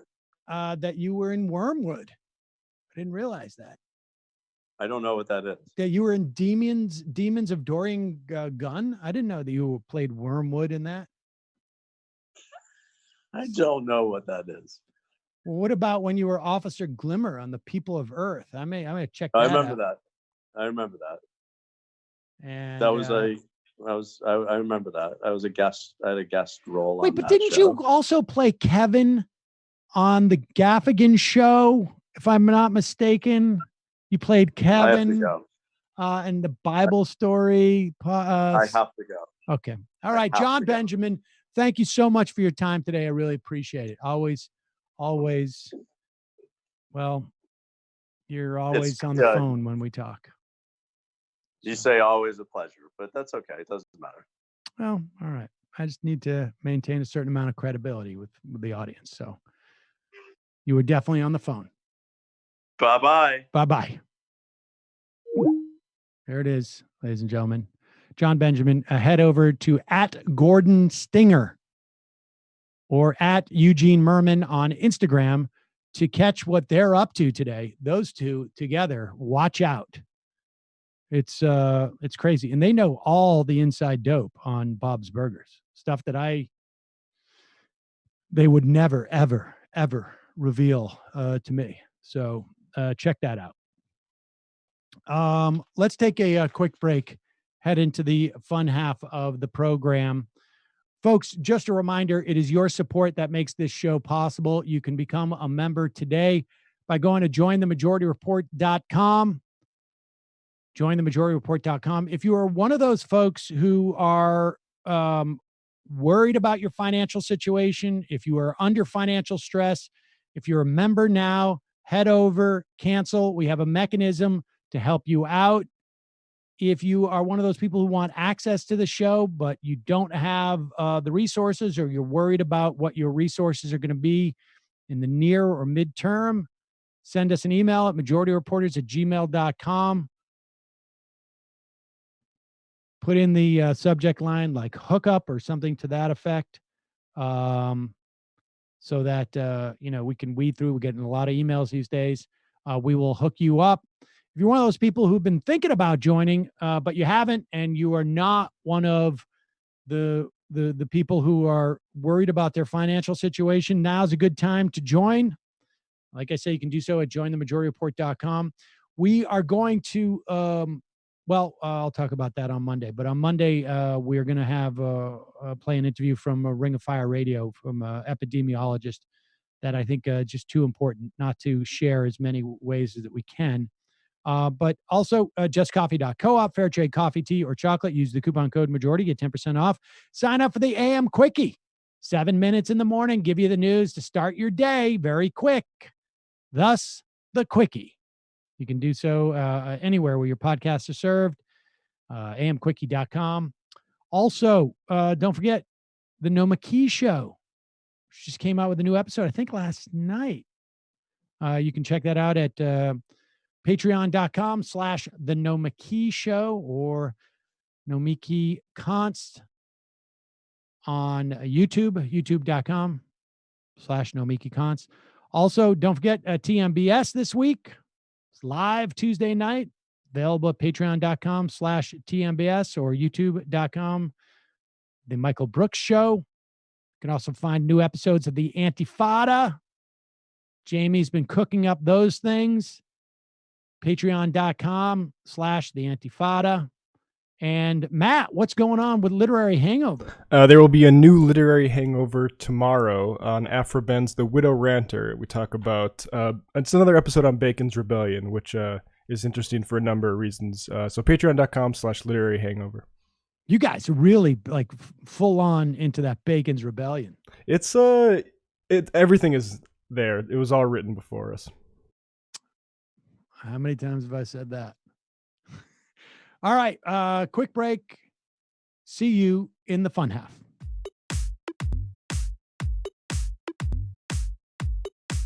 Left is best. Jamie and I may have a disagreement. Yeah, you can't just say whatever you want about people just because you're rich. I have an absolute right to mock them on YouTube. He's up there buggy whipping like he's the boss. I am not your employer. You know, I'm tired of the negativity. I'm sorry. I didn't mean to upset you. You're nervous. You're a little bit upset. You're riled up. Yeah, maybe you should rethink your defense of that, you fucking idiots. We're just going to get rid of you. All right. But dude. You want to smoke this joint? Yes. Do you feel like you are a dinosaur? Some good shit. Exactly. I'm happy now. It's a win-win. It's a win-win-win. Oh, hell yeah. Now listen to me. 2, 3, 4, 5 times. 847-906-501-457. 2, 38, 56, 27. 1/2. 5 8s. 3.9 billion. Wow. He's the ultimate math nerd. Don't you see? Why don't you get a real job instead of spewing vitriol and hatred, you left-wing Limbaugh? Everybody's taking their dumb juice today. Come on, Sammy. Dance, dance, dance. Ooh.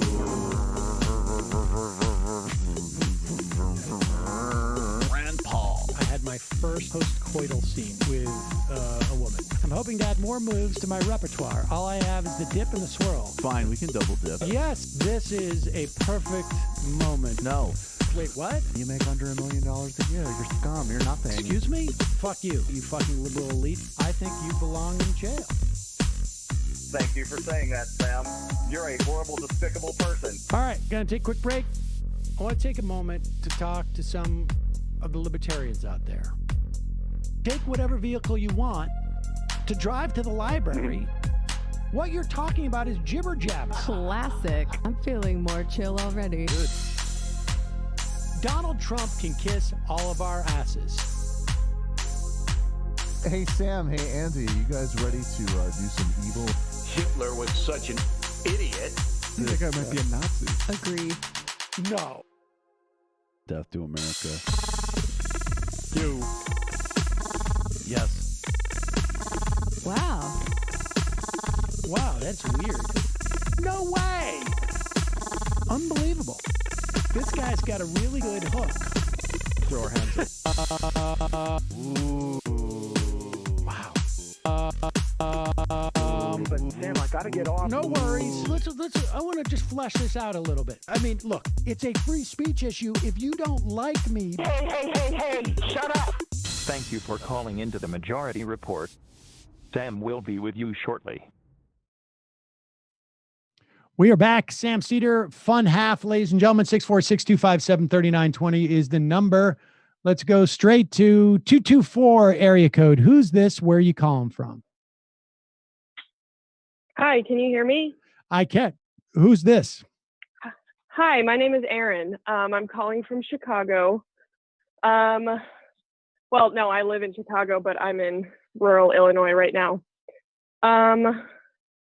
I don't know which question to ask you.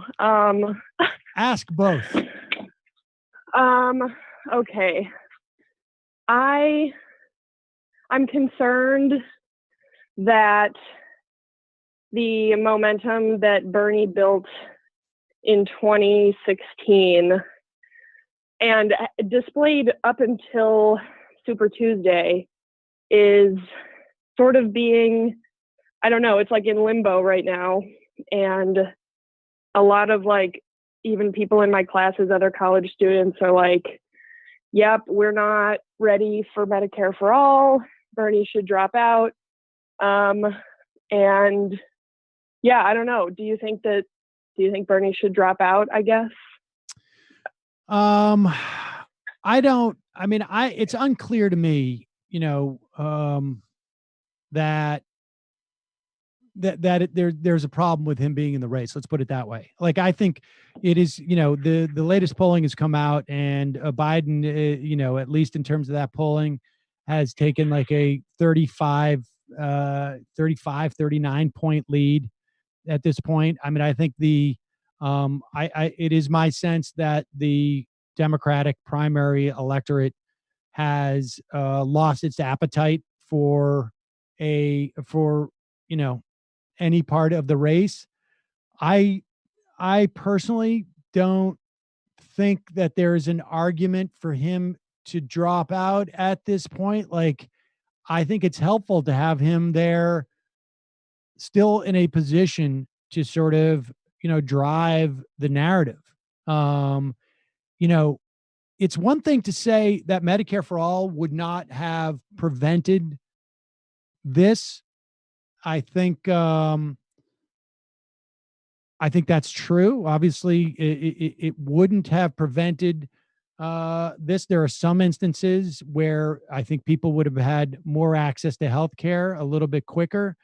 But a Medicare for all system would be better, I think, in terms of like delivering and mitigating the situation, and even more so, the time that where Medicare for all would make a difference is it would take one more thing off the table that is going to be a huge issue, which is like, how do those 10 million people, and I would bet, and I said this last week when the 3.5 million came in, I said, next week I can anticipate we're going to do double that. And we almost did 6.5 million. So we're at 10 million as of last Friday.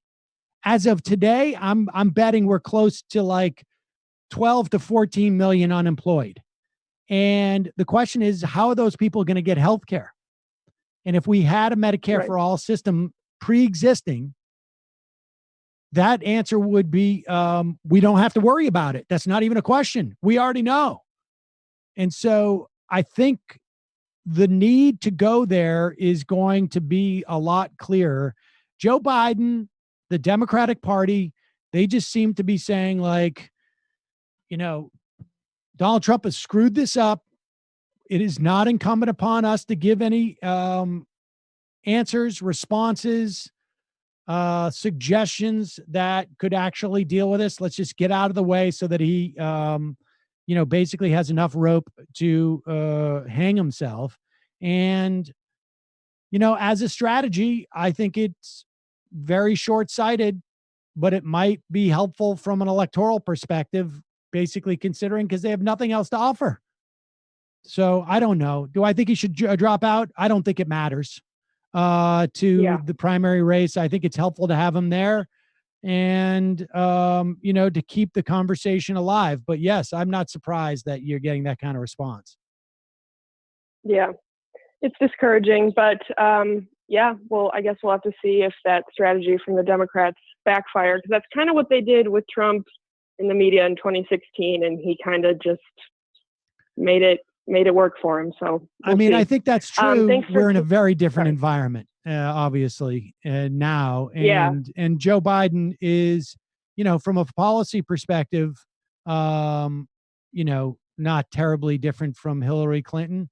But I think that there was a lot of personal animosity towards Hillary Clinton, maybe, and misogyny. I think there was both that Joe Biden doesn't have to deal with, but who knows? Who knows? Yeah, I think you're right. Well, thanks for taking my call, Sam. Love the show. Stay safe. Thanks. Keep it up. You too, Aaron. Appreciate it. Bye-bye. Thanks. Bye-bye. We're talking about the unemployment numbers and the jobless claims. This is a graphic. I saw it on Twitter from Len Kiefer, and I'm not sure who this is attributed to. I think it's sourced on the graphic itself. This is nuts. It looks at initial jobless claims numbers. These are the numbers that people initially, basically put in. I think they do it through survey and through people who request unemployment. But watch this graphic. This is going to be disturbing to you. And it's going to get worse than this, but this is pretty dramatic in terms of where we are. And again, I think this has happened so quickly, except for those people who are out of work and who have friends out of work and are beginning to feel this anxiety. I think we just haven't felt it yet. But here, take a look at this. It's an animated graphic through the decades of initial jobless claims. 1990, we had a blip. We had a blip in 1987. There's 2008. And then it just goes straight up like a rocket. It goes straight up like a rocket.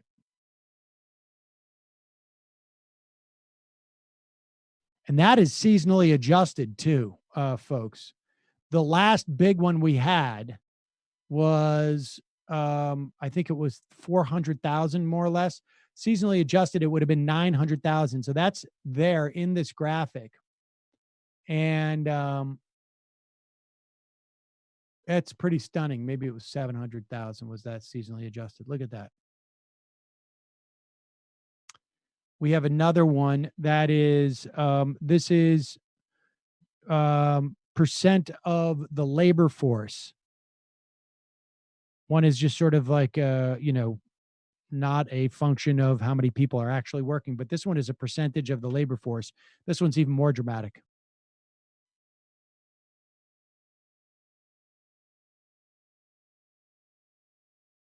And here it is. Just gives you a sense of what percentage of the labor force we're talking about. Biggest one-day jump was a little more than 0.5% of the labor force. And this one goes way up there to, still not stopping, 4% of the labor force in 2 weeks. And that's, it's very scary. And all those people at all, but the vast majority of them are now, well, they're all insecure about their health insurance. The vast majority of them are going to have to find a new solution. It's just a question of like what the timing is going to be for that new solution. So there it is. Here is Donald Trump. More, we played clips earlier that show what the administration is doing is really, it's malfeasance. It is not just incompetence. It is a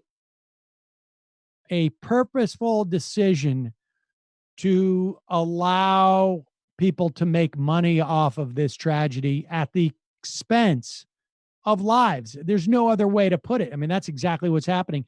Here is an example of Donald Trump seeing this. And the reason why they're able to do that on that end is because on the other end, they do not care.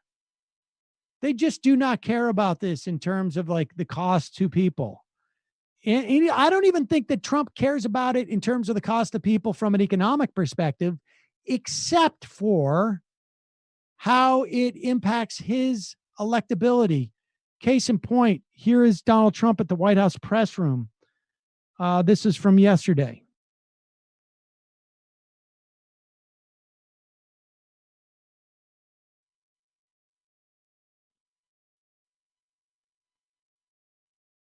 Their 401k, everything is perfect. Then all of a sudden they go from that to having no job in one day. They never even thought of it. And then you see 6 million people unemployed. Unemployment numbers get released and you see 6 million people. And it's an artificial closing. It's not like we have a massive recession or worse. It's artificial because we turned it off. Think of what we're doing. We're saying, don't go to work and we'll pay you. Everything's the opposite. It was always go to work and make a lot of money and do well, and the American dream. Because of a hidden enemy, we're saying, don't go to work and we're going to pay you. Look at the money, $2 trillion. And we will probably do more. I think infrastructure would be a fantastic thing to do. You want to get the restaurants back, you give deductibility. You understand what that is? You give deductibility for businesses where they go and they use the restaurants. The restaurants will be bigger and better than they were before. Well, first off, what occurs to me is this notion that this is artificial. It is unique, but it's not artificial. The pain that everyone is getting, like the whole economy is artificial. It's all an artifice. The recession is real. People are going to feel real pain. It's going to exist for a long time. He wants it. He's basically saying like, you can't count this against me. This can't be the way that I lose the election. It's artificial. It's fake. It's not real. It's not my fault. That's all he cares about. Yeah, it's all he cares about. It's all he cares about. It is. I mean, I'm not surprised, but I'm also surprised because it is sort of amazing to just nothing will shake him from his own fate or how he perceives it. It is really impressive in that respect. We reported up front. Oh, yeah, I want to just do one thing on the comfort. And I think I mentioned this briefly in passing at one point, probably back around the time that I got this email, which was about 12 days ago. But the sender did not want me to use their email, their name. And, we get a lot of emails from people, and I wasn't 100% sure about it. So I say it in passing because I don't know. And I didn't have the means in which to assess the credibility of this, but it now in hindsight seems very credible. The 1,000 bed Comfort, this is the Naval medical hospital ship. It docks in New York a couple of days ago. It's got 1,000 beds. There's a 1,200 member crew. As of yesterday, only 20 patients had been transferred to the ship. Another naval hospital, the USNS Mercy, docked in LA, had a total of 15 patients. Michael Dowling, the head of Northwell Health, New York's largest hospital, says, if I'm blunt about it, it's a joke. Everyone can say thank you for putting these things in places, opening up these cavernous halls, but we have a crisis here.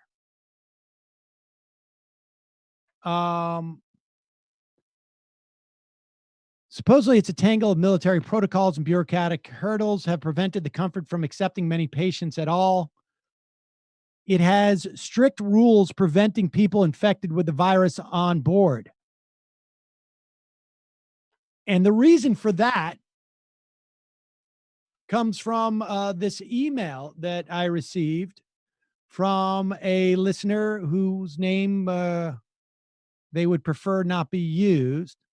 I was assigned as an Air Force National Guardsman to the Comfort during Operation Enduring Freedom. It was a mission for some Central and South American countries during the younger Bush administration. The ship has a centralized air circulation system for all berthing. Those are the sleeping areas. Working areas, laundry, cooking, and engine room, water processing, and patient care areas. There are 2 isolation rooms with their own positive air pressure to outside air. I did not see any windows in any of these areas to aid the fresh air circulation. While this new virus isn't transmitted through airborne contact, it has an incredible air hang time. It is my opinion these ships are being deployed as a visual aid, some measure of symbolic comfort. The only functions they could serve without major modification to air filtration is a temporary home for personnel who are not infected, or a location for emergency services to direct care and surgeries for patients who have no COVID-19 infection and no infected contacts. Directing emergencies to a ship brings its own complications and durations of travel. During the deployment, a couple of patients were able to get by the on-land screening procedures for TB, not that it was their intent to infect the whole ship, but their presence before being moved into the isolation rooms put everyone on board at risk. I'm not aware of any positive tests resulting from this incident, but I wasn't high up on the food chain. It's fairly standard procedure within the military to receive testing for TB 6 months prior to a deployment, 6 months after, and annually. In other words, you can't bring COVID-19 patients onto that ship. You can't bring people onto that ship who have other ailments that can't be dealt with in most of the hospitals, because most of the hospitals are dealing almost exclusively with COVID-19 patients, unless you can test them. We do not have any tests. We don't have tests. So these ships are just there. And they can't take patients on board until we have tests. And then what you would do is somebody comes into the ER for something other than COVID-19, quick test, we're sending you to the Comfort. You need a urgent medical procedure, we give you a quick test. We send you to the Comfort. There are no quick tests. There are no tests. This is a massive failure by our federal government. It's just the end of the story. I mean, that's the beginning and end of it. They're not responsible for coronavirus, although another story of them firing a team in China who were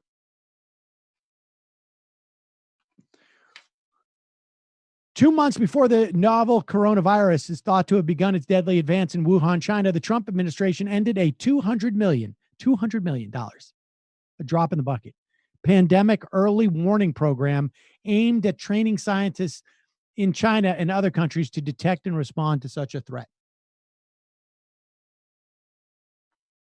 Unbelievable. They are effing this up in just about every single possible way that you could. Almost every single possible way that you could. When they were talking about this stimulus and sending out checks to people, I was on email lists with people who have worked in the government who said, everyone knows that the physical capacity to produce checks by the U.S. government is limited to 20 million checks per week. I heard that specific figure, 20 million checks per week. When they talk about sending these direct payments, Steve Mnuchin, the Treasury Department, everybody, they knew 20 million checks per week. Here is Steve Mnuchin not answering the question as to how will you get the checks out. He's only going to answer about how you get it if you already have an account with the IRS and they can direct deposit it to you. Here it is. This is clip number 4.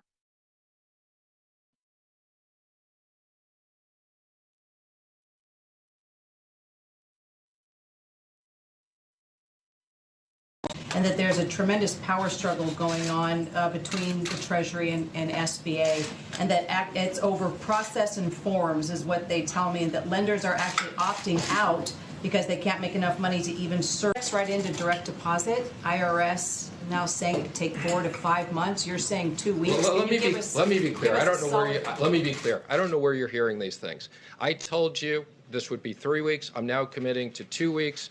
We're delivering on our commitments. The IRS, which I oversee, within 2 weeks, the first money won't be in people's account. Yeah, just to follow up on it, the question is not about the first checks. For folks who have direct deposit, sounds like those will go out pretty quickly. The question is then for folks who don't have direct deposit, and there was a staff memo that was released by the House Ways and Means Committee today saying that that process could take up to 5 weeks. That takes you to mid-August. Is that how long it's going to take? That is not going to take 5 months, 5.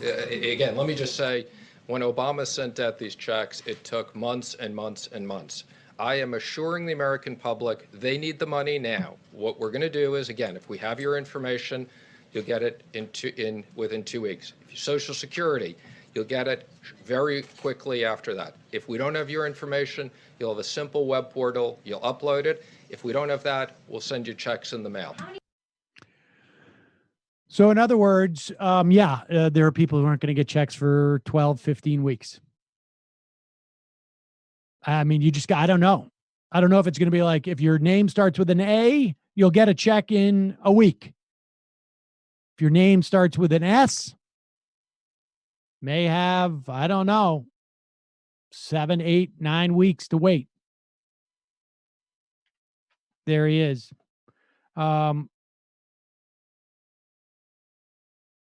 I don't know why Mnuchin feels obligated to say this, because it doesn't look like the Democrats are providing any oversight as it is now.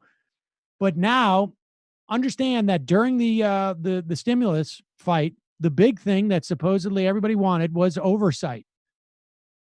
There's going to be an inspector general. There's going to be a panel that will oversee the loans and basically the grants of $500 billion to businesses. In addition to that, the $4 trillion that will be leveraged off of that capital. And Donald Trump, when he signed the legislation, also signed a signing statement that said, that's not constitutional. Well, we can't have oversight. Now, of course, that's a lie, Ken. And the signing statement does not constitute law. All it does is it gives a signal to agencies as to what the administration's position is on this. That may or may not inhibit the appointment of an inspector general and a panel. But here's Mnuchin saying that the loan program does not need oversight. Just don't need it. Trust me. Mr. Secretary. Secretary Mnuchin, House Speaker Nancy Pelosi has formed a select committee to oversee the distribution of recovery funds, and she says she wants to make sure that those funds are wisely and efficiently spent. Do you think that select committee is something that's necessary? I don't. I mean, both parties wanted us to have oversight, wanted us to have transparency. We have full transparency. We have a oversight committee that the speaker gets to pick someone, the leader gets to pick someone. I believe there's 5 people on it. And again, that committee will review the money that we're spending. And again, we support full transparency. Taxpayers should understand how we're going to support this economy and jobs. Mr. Secretary. This guy should have been in prison for his work in the foreclosure crisis following 2008. There is no amount of transparency or oversight that would be sufficient to watch that guy hand out money, taxpayer money. I'm sorry. There's not enough in the world. Multiple select committees. They could live in his house for all I'm concerned, and they still wouldn't have enough oversight. Calling from a 201 area code. Who's this? Where are you calling from? Hi, this is me. Yep. Where are you calling from? Hi, yeah, it's Max from Brooklyn. Max from Brooklyn. What's on your mind?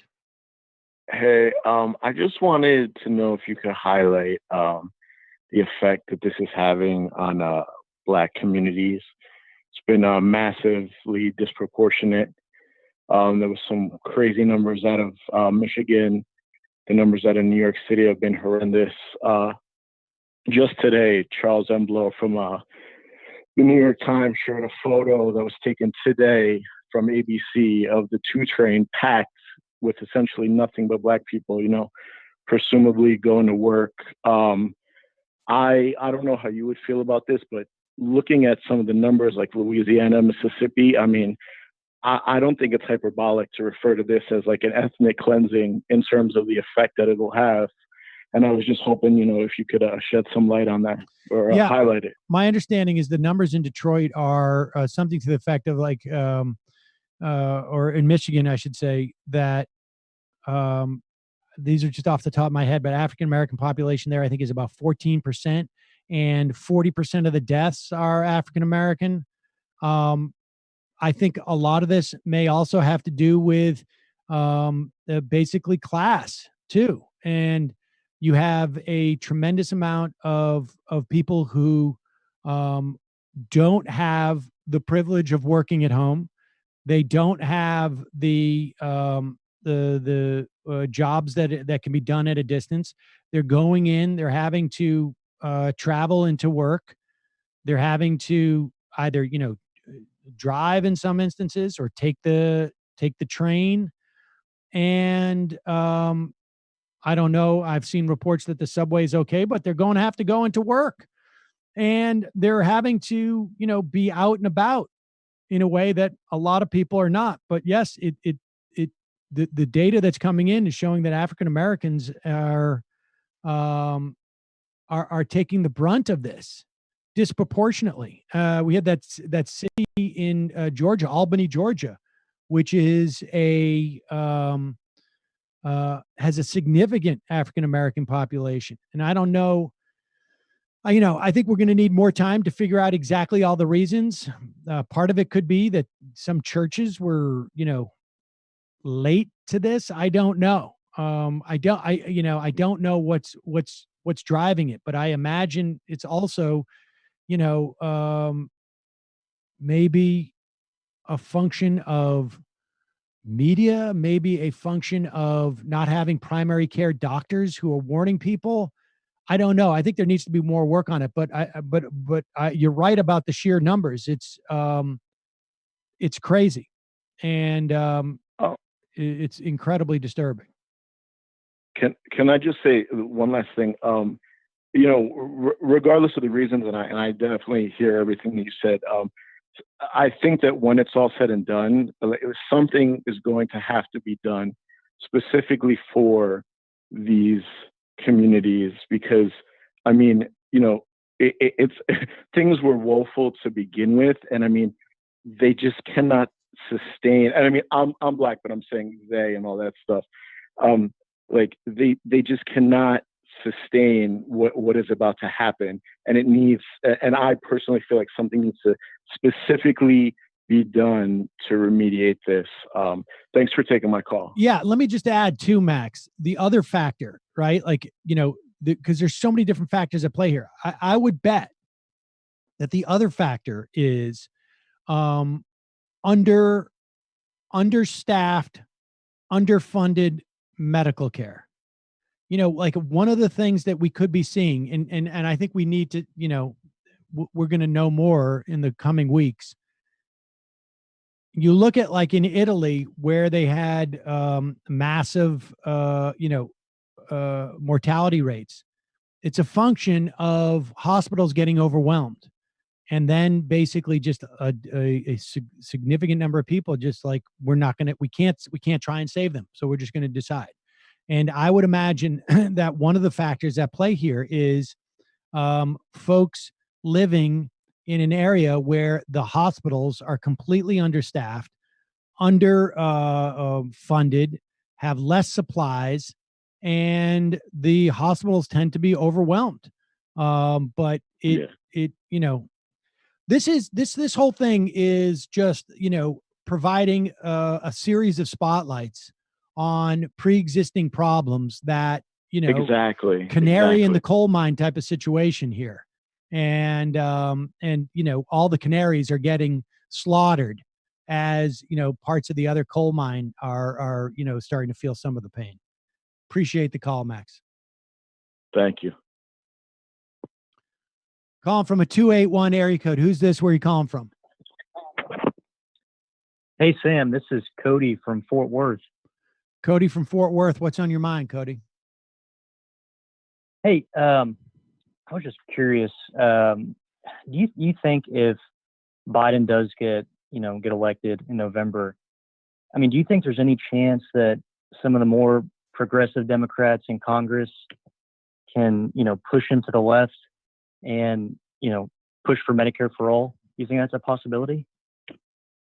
I mean, do I think that Joe Biden will ever sign a piece of legislation that says Medicare for all? No. I don't think that the House and the Senate is there yet. With that said, do I think it is harmful for him to come out and say that he's against it in terms of building support for it? Yes. I think there's going to be changes. I think hopefully what some of the smart people in the House are doing are trying to figure out what is the most effective way to build a bridge to Medicare for all, because something's going to have to happen in the wake of this. Right. And it may, and you got Donald Trump out there now saying like, well, maybe we do need to expand Medicare for all. Will he do it? No. Will he expand Medicare? No. Will he say it? Yes. And hopefully the Democrats will be forced to say, at the very least, like, we got to drop Medicare for all to, everybody over the age of 40. And then, everybody under the age of 25 is on, Medicare or S-chip or whatever it is. And then just try and close that gap. I mean, that's my hope. But I think they're going to be able to push him to the left, but I don't think they're going to be able to push him to that far left. That's just not going to happen. But yeah, we'll see. I mean, and the biggest problem, the bigger problem than that, it's not just Joe Biden. It's, Kristen Sinema. If you have a Democratic Senate, you have Kristen Sinema and Joe Manchin in there. You have, Mark Kelly maybe in there too. You have, I don't know, the senator in Maine. I don't think she's for Medicare for all. I think maybe she could be convinced in the right circumstance, but I just don't know that you're going to get it through the House and the Senate anyways. But nevertheless, I appreciate the call. Thanks. Yeah, thank you. Appreciate it. Let's go to the IMs. Farmer Phil, a couple in Arizona, reminded me of something when I was in school 6 years ago when I was doing my rotations for my pharmacist degree. It was in the ER, and a guy came in and he took fish penicillin because he was sick and he couldn't afford to see a doctor. Medicare for all was needed a long time before this pandemic. Indeed. Max in the BK. I think I just spoke to you. Toyota Supra. Heard on David Feldman's show that you're living with your ex-wife. Are the kids excited to have the band back together? Isn't the plot of Freaky Friday or some other tween movie where the kids are forced divorced parents to reconcile? Yeah, it's not quite that, but yeah, I know it's Parent Trap. I think you're thinking of. Yeah, no. The Jimster. The Fed's using taxpayer money to give source medical equipment to the private sector distributor gives a new, even more terrible phrase to private-public partnership. Indeed. Grocery store worker. As an essential worker, I want to say thanks to everyone that provides kind words to my fellow grocery store workers, and F off to all that complain about anything to those who are still out there working. I'm sorry we don't have full selection of diet tonic water. We have a hashtag not really. Folks, I cannot tell you the number of emails I've gotten from folks like this. When you go to the supermarket, when you get a delivery, when you see your post office, your postal worker, when you see somebody working the trains or the buses, first off, wear a mask. Wear a mask. Because that indicates to them and to everybody around you that you're taking this seriously, that you're willing to keep some social distance, and that if you have it and don't even realize you have it, you're willing to protect them. That's the first thing you should do.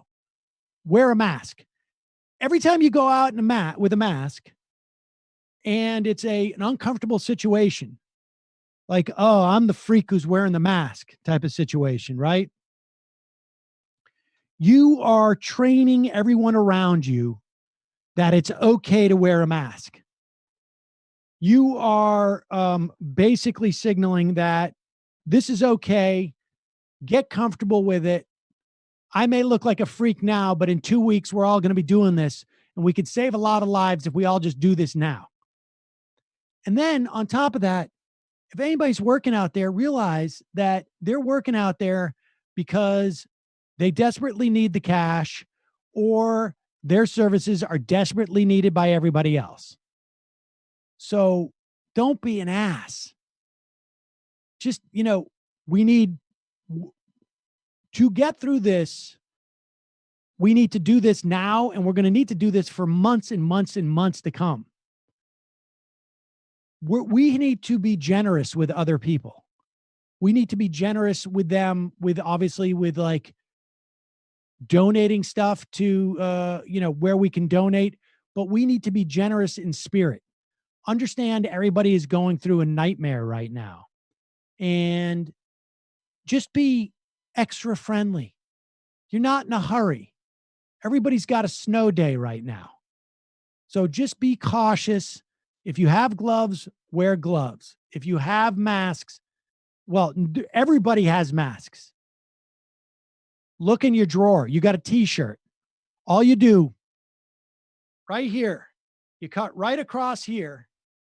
You put a slit right here on both sides and a slit right here. And you take it around, you tie one part, the bottom part up here, and the top part down here. It'll stay right across your face. You've got a mask.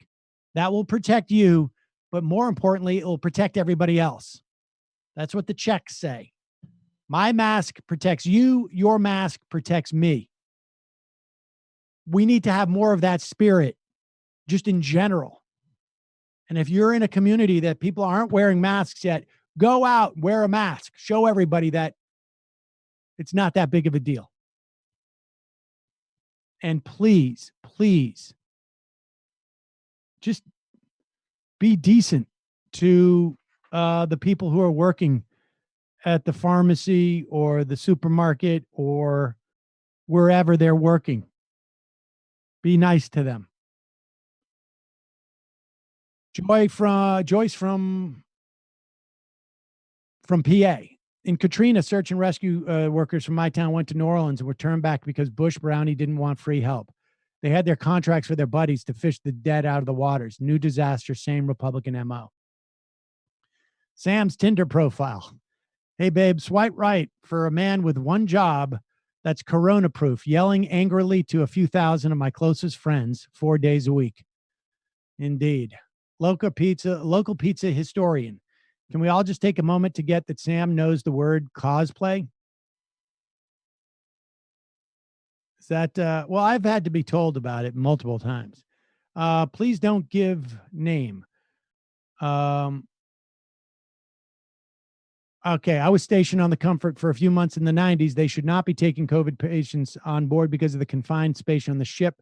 They would just end up with everybody on the ship infected. Indeed, we wrote about that. Yes, I mentioned that. Kevin from the South, please clip the mask price gouging segment for Facebook. It's easier to share with the olds. We will. Thank you. Jude from Connecticut. What was the source for the task force supply line procuring goods, giving to private sellers, and then sellers charging the states? Not questioning you, but I believe I want that article, Olin, in my back pocket for future arguments. We took a clip. It was that clip of that interview of the admiral. They're giving it to private distributors. And then the reporter says that's why governors are talking about this eBay thing. And there was a piece 2 days ago on Wednesday, I think it was, where they found out that this stuff was being sent. They were selling it internationally.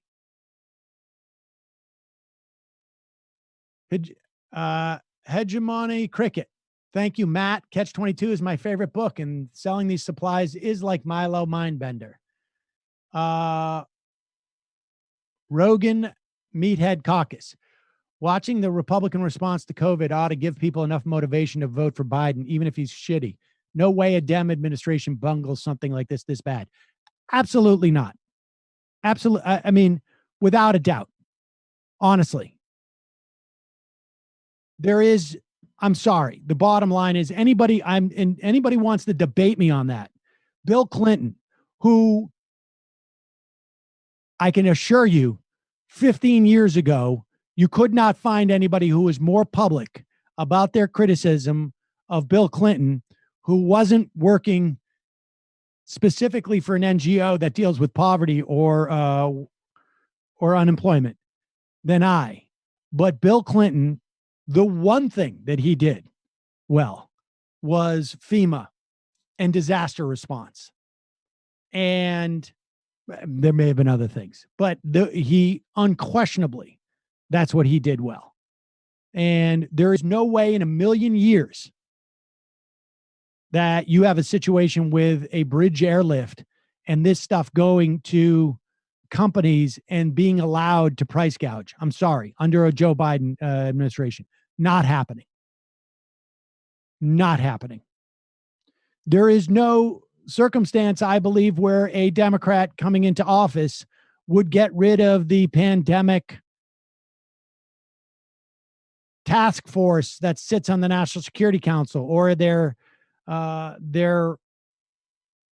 counterpart at DHS, or fires all these scientists in China.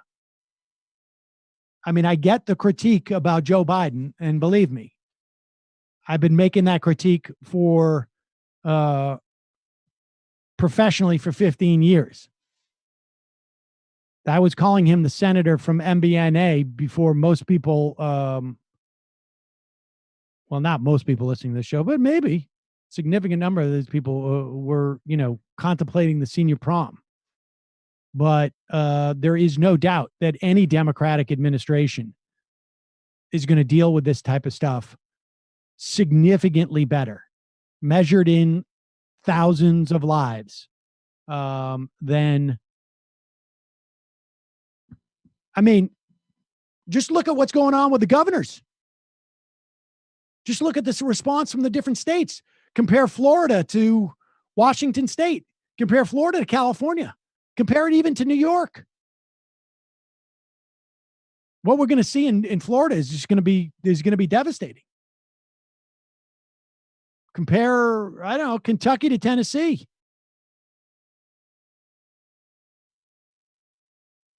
Alexis, there's a similarity to the Trump people being so beholden to the ordinary procurement methods and the Democrats pushing the elections despite the pandemic. Need to legitimize the forms of our bourgeoisie democracy. What's going on in Wisconsin, I don't understand whatsoever. It is messed up that they're even contemplating having an election in this instance. And I don't know. I for the life of me, I don't understand it. We're thinking of trying to bring in somebody from Wisconsin next week. We'll see. Politicians from both parties need to uphold these forms, or else people might think, maybe the system is not able to handle any kind of crisis. And then people might get a little too revolutionary in their thinking since Pandora's box is open. I don't know. I mean, do you feel like the bourgeoisie order is threatened by the fact that Ohio pushed their primary to June, or that other states have? Like, that's the thing that I don't understand. It's not like we haven't seen states punt their primaries. New York State just did it. We were supposed to have a primary in 2 weeks, 3 weeks. It's in June. Not saying this is conscious, but the push to uphold these norms and forms are extremely obvious. I don't know what is driving Evers, but I agree with you. It's nuts. I mean, maybe you're right. Maybe it's just like, everything is normal. Everything is normal. But I'm sorry, having the government procure stuff for private industry to sell, I have a problem with. And supposedly Republicans would too, but I don't know, maybe not. Flim Flam King, the Navy guy, is a capitalist to his bones. Teddy Sticky Spackle, rapacious. Thank you. A little late. Morella, tell John Benjamin that the time I tried hard to push his record as a gift to my musician husband, a professional piano player, but he didn't get it at all. He saw no musical value and didn't appreciate the humor side either. Sorry, I did my best. Mr. Stooks, hey, Majority Report guys, with all going on, small elections don't seem huge, but check out Tennessee State Representative David Byrd, who has Democratic challenger, who is a student player under Byrd. He has admitted to sexual misconduct against her, and there are other accusers. Byrd retains a near 90% approval rating. Wow, that's nuts. Let's go to the phones. Calling from a 718 area code. Who's this? Where are you calling from? Hey, this is Dustin from Washington Heights. Dustin from Washington Heights. What's on your mind? So it's sort of about Biden, sort of to shift gears. I just have to say I'm pretty appalled by how hypocritical liberals have been in dismissing and downplaying of sexual misconduct. Maybe you have to log off Twitter, but I'm sure I'm not the only one. And I know if the roles were reversed, they'd eat Bernie alive over this. And I have to say I'm at a point where I don't think I can vote for the lesser of two sexual predators. I may actually even switch to becoming an independent, even though I'm in a New York Dem, and it would make voting in the primary tough. I don't think I actually can if I'm independent in New York. But I'd lose hope and faith if everyone stayed silent. And this is my bigger point here. Particularly the leftists that we all love, AOC, Ilhan Omar, Rashida Tlaib.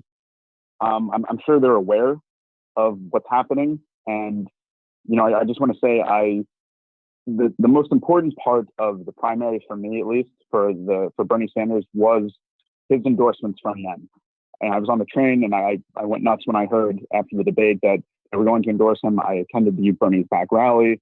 I opened up my wallet to donate.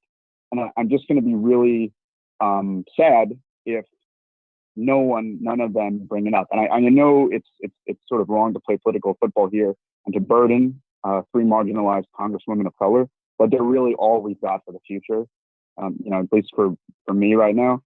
And I think, I don't know, I think that the only formidable and courageous response is to throw sort of a Hail Mary here and call for him to drop out.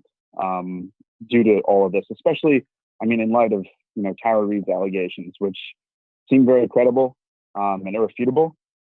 And yeah, I don't know. I'm sort of just pretty numb to what's happening. The only thing I can tell you, and is, I got a little bit of pushback for, we covered it, I guess, last Friday. And, we also reported it in the AM Quickie. I think maybe that was on Monday. There are questions as to the credibility of the claim, and I made my assessment in terms of that it was at least credible enough that the allegation that we would bring up the allegation. I don't know that I'm in a position to make an assessment as to the validity of the allegation, but I felt like it was valid enough to report the allegation in and of itself. All I can tell you is Amanda Marcotte has what I think is a fairly balanced piece on at least why there hasn't been a broader pickup of it from the mainstream media. I would imagine those congresswomen you're talking about are aware of it. I don't know if they have dug into it that much, to be honest with you. Do I think there is hypocrisy? Yeah. Well, let me put it this way. There's no doubt that this level of allegation levied at Sanders would get more play. There's no doubt in my mind. I will say that there's also no doubt in my mind that a significant, let's just say in the Twitterverse, okay? So maybe in the broad scheme of things, less significant. But within the sort of like Twitterverse, there would be a significant number of people who would be defending Bernie that would also make you nauseous. Okay. I mean, I think that I we're playing with hypotheticals here. And I think that, I feel pretty confident in that hypothetical too. So everybody plays this game on some level in the context of this stuff. We saw what happened with Al Franken. I still don't know what the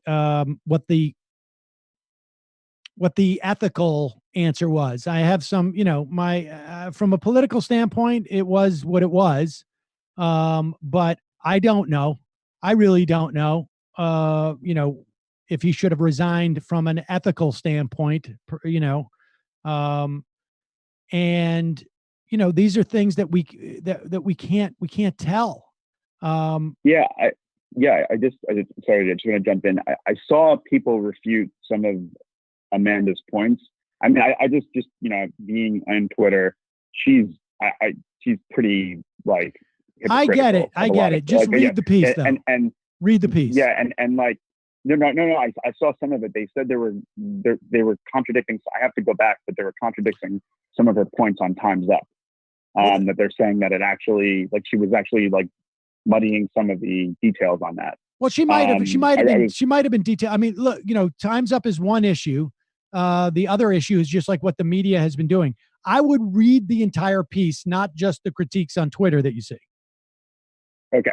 Well, yeah. I mean, they were pointing out to some of it, but I just, it's sort of, I don't know. It kind of like kills me that, you're going to be gung ho about believe all women.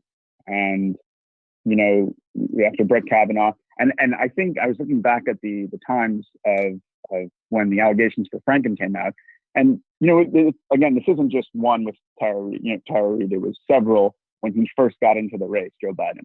I mean, it wasn't like the same, obviously, same level, same degree, but there were, of appropriate misconduct, and Gillibrand, I think that day. And I know you said you sort of, questioned some of the ethics in it, but it was that day she called for an investigation. And then 20 days later, after more women spoke out, boom, that was it, resigned. And it's just, I just to see people so silent after Brett Kavanaugh, and also just the Anita Dunn point. I mean, that just reeks of bad faith. And the fact that no one brings it up, no one bringing up Anita Dunn after Harvey Weinstein just got jail. I just find it just mind-boggling. And I don't know, I look at like the future, I don't spend too much time on this, but I look at like in the end of the year, if we lose, right, I think a couple of things can happen. Dems, let's say, lethargically unite and Biden loses. Left becomes a punching bag. At a risk, they attempt to unenthusiastically unite around, someone so bad like Biden for this moment, but they're going to be blamed. The left's going to be blamed. There's no misogyny tag this time, right? Biden's an old white guy. So that energy that would have gone to that is going to go like more to, oh, the left did it again. but you at least mention Tara Reid, and you at least show your base. We listen. We're listening. Believe all women. We're going to listen to someone. We're not going to let this, stay underneath the covers here. People know it. The left is forced to reconcile. The liberals are forced to reconcile with it.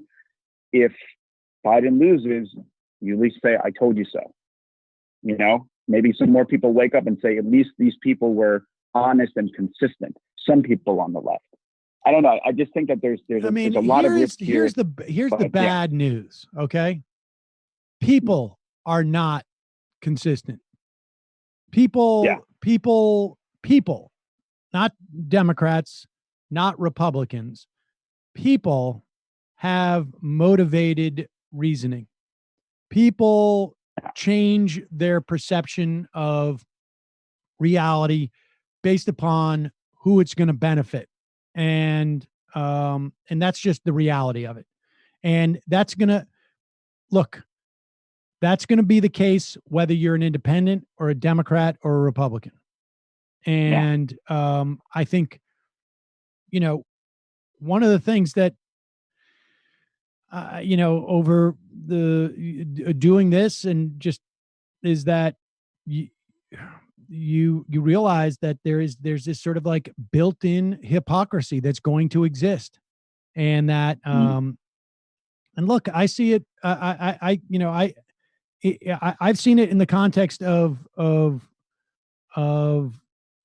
all sides in this race. I happen to think that this is more egregious than other things I've seen.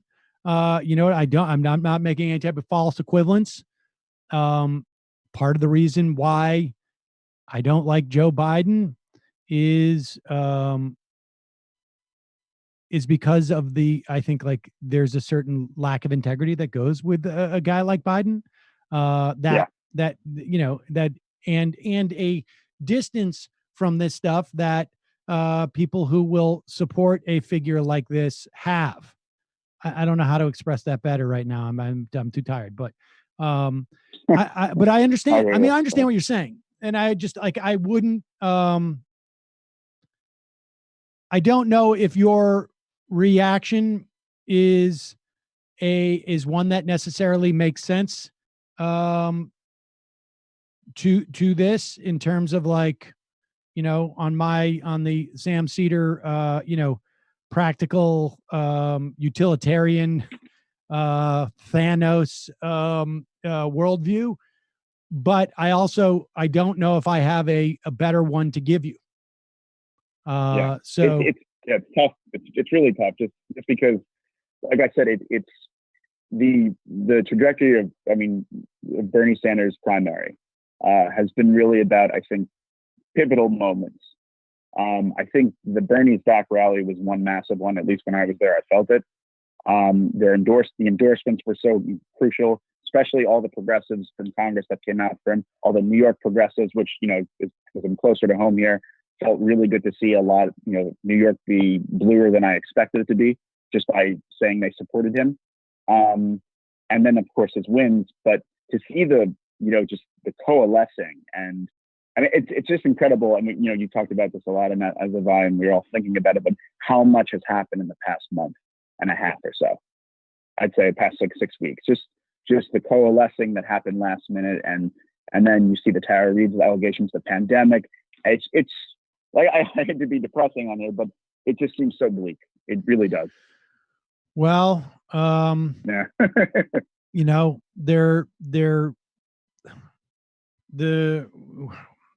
we as a species have come back from periods like this that were bleaker. So, I've been reading about the 1918 flu epidemic, pandemic, which actually lasted for like 2 years. Different era, worse technology, et cetera, but,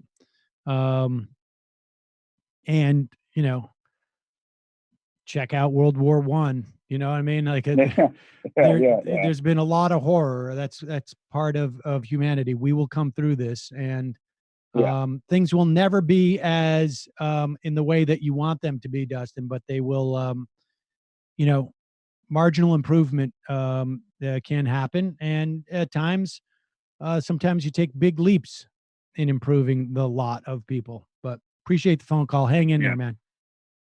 Thanks, man. I appreciate that. Back to the IMs.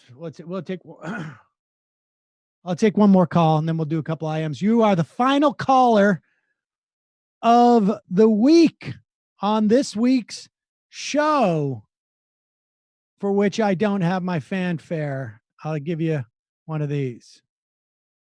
Oh, I don't even have that up. I don't know what happened with that.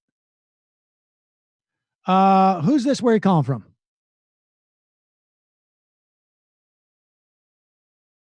What? Who's this? You calling from an 864 area code. Who's this? Where are you calling from? Dan Cedar. This is Lori calling from South Carolina. Lori from South Carolina. What's on your mind, Lori? Yes, I am calling because I work in food service and we at the store are getting ready to strike, but I need some advice. Okay. Because I have no idea how to strike. Okay. Basically, everybody is mistreated and underpaid. It's absurd. And things have gotten actually significantly worse ever since the pandemic hit. Like, as soon as my owner / manager / boss told me that, oh, hand sanitizer doesn't do anything for this, flu thing. That was like 3 weeks ago. So basically the ball's rolling. So we're deciding, like, maybe it would be best to just not ever open the day. Like, nobody goes in and then like walks out. Like, we just don't go in. We have an agreed list of terms that we want to present. Somebody told me don't pick it unless they open the store and they hire other people to come in. I just don't know what to do, but I do know that we can't take much more. We're being treated like chattel. And unfortunately, I'm hearing a lot of people say, oh, don't take advantage of them because this pandemic is hurting their business. Oh my gosh, they've been killing me. Okay, this is what you got to just take stock of how much solidarity you have. Do you have is everybody on board with this in the restaurant? I think the idea about not picketing until they escalate is smart, because what you want to be able to do is your goal is to get better working conditions, right? So you want to make it as easy as possible for the owner or management to do that for you, where where they don't have it's not going to, you don't want to hurt their business. If they're willing to help you guys, right? So, and I think the idea is not going in the morning, but telling them about, an hour and a half before that happens and sending them the demands is probably the best way to do it, because that way they have the opportunity to fix it before opening happens and things can move forward as if nothing had happened. Now, chances are they won't do it, but at least you're giving them an opportunity to do it that way, because, but everybody needs to be on the same page. You got to make sure that everybody's supporting you, because you don't want some of the work, your fellow workers to say, you know what, F it, I'm going in, I need the money. I mean, that's the thing. I understand. Well, the thing that actually comes in handy a little bit is the vast majority of the staff are minors, and most of their parents don't want them out working anyways. There's a core group of about 6 quote unquote adults. I'm the oldest at 33. The next oldest to me is 24. So I'm by default almost like, leader because of my age. I'm a manager, quote unquote. I get paid $11 an hour. Everybody is on the same page. There may be 1 or 2 people who aren't, but the thing is, they are not going to be able to operate the store with that 1 or 2, people. They will have to make massive changes unless they just want to negotiate with us. All right. So look, the other thing is, you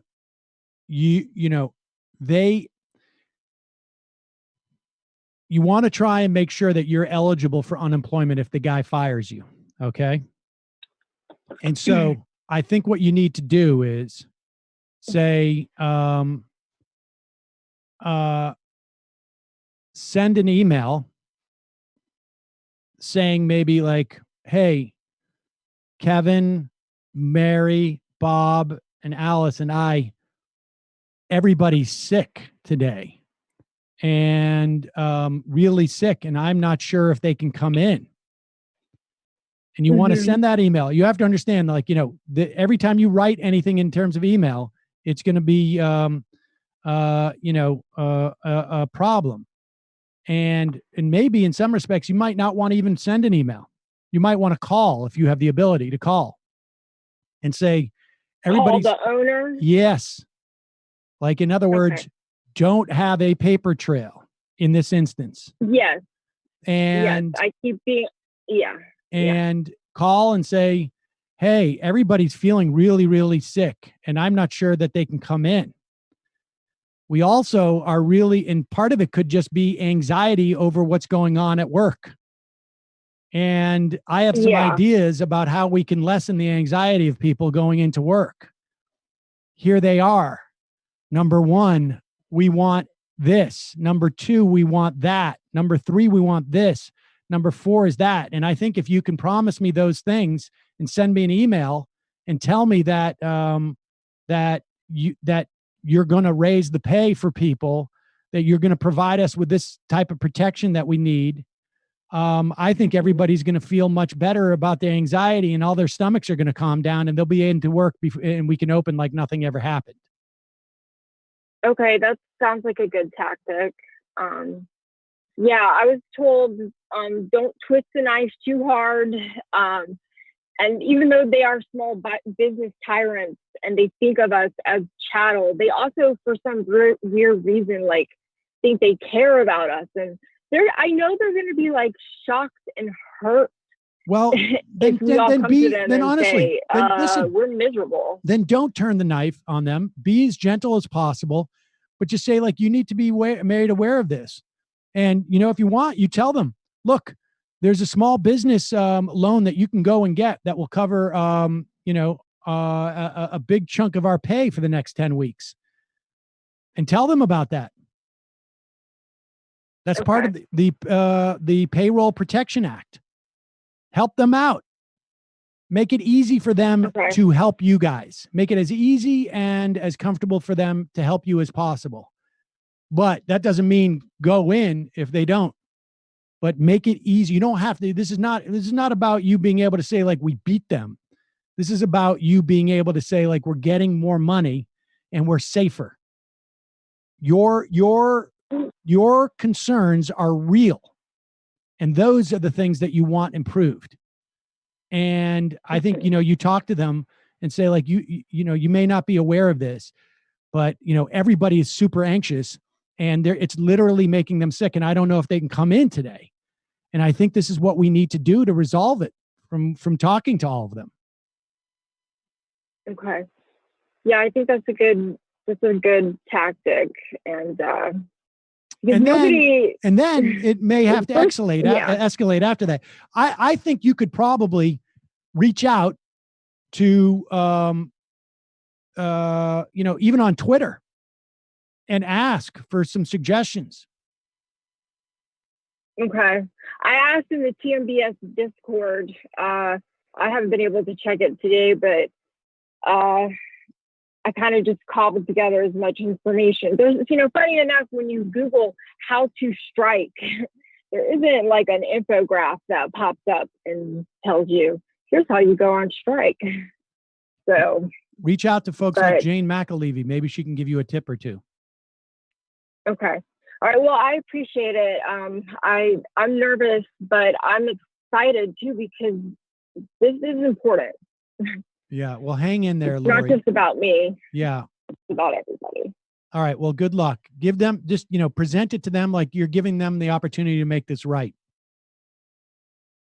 Okay. Hang in there. Good luck. Let us know how it goes. Okay, I will. And I just want to let you know, it took me almost a year, but I finally got my copy of A Bad Situationist.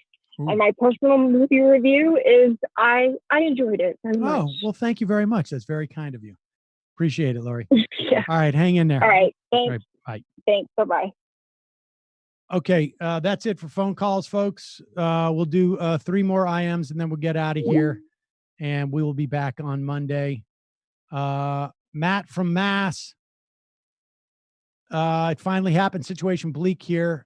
Oh, Tom Brady got traded to Tampa. Oh, no, Sam, I work in retail, and I was being sort of lackadaisical about COVID prevention, but your program definitely drove home the need to be more vigilant, not just for myself, but the hundreds of people I come in contact with every day. Just wanted to let you know that people are listening and your work is important. Thank you, buddy. Appreciate that. Teacher in Czech Republic, wear your mask. I've seen everyone wearing masks for the past month, and it will look normal soon. Maddie Potty. AP reported yesterday that stimulus checks are being mailed out based upon your gross income, 10,000 and under first, then 10 to 20,000 K the next week. Hopefully they manage not to screw it up. Well, that's a good way to do it, actually. I mean, there are better, it would be better to get the money there quicker, but that's a good way to do it. Ryan, a lot of pharmacies are delivering. If yours does, have your scripts delivered so there are one less person coughing on the pharmacist and text. A lot safer for you, indeed. Chris in Florida, Sam, can you please clip that response to the IM from the grocery worker about the masks so I can share it around? Thanks, Matt. Will you do that? And the final IM of the week. Cat loving commie. I'm very concerned about the homeless population right now. Outside of Boston, it looks like the best that other Massachusetts cities can manage is assigned shelter beds. They're being set up for a community-acquired illness without access to proper treatment. It's just, it's a nightmare. I share your anxiety. All right, folks, hang in there. Be safe. Wear your masks. Just do it. See you on Monday. It might take all the strength I got to get to where I want, but I know somehow I'm gonna get there. I wasn't looking when I just got caught between the truth and the light bulb, but finding out won't make me feel any better. Yeah, I know the clock is ticking, but the meds are gonna kick in, and my pilot light shining bright. I guess somewhere the choice was made for the option where you don't get paid, for the road that bends before it finally breaks you.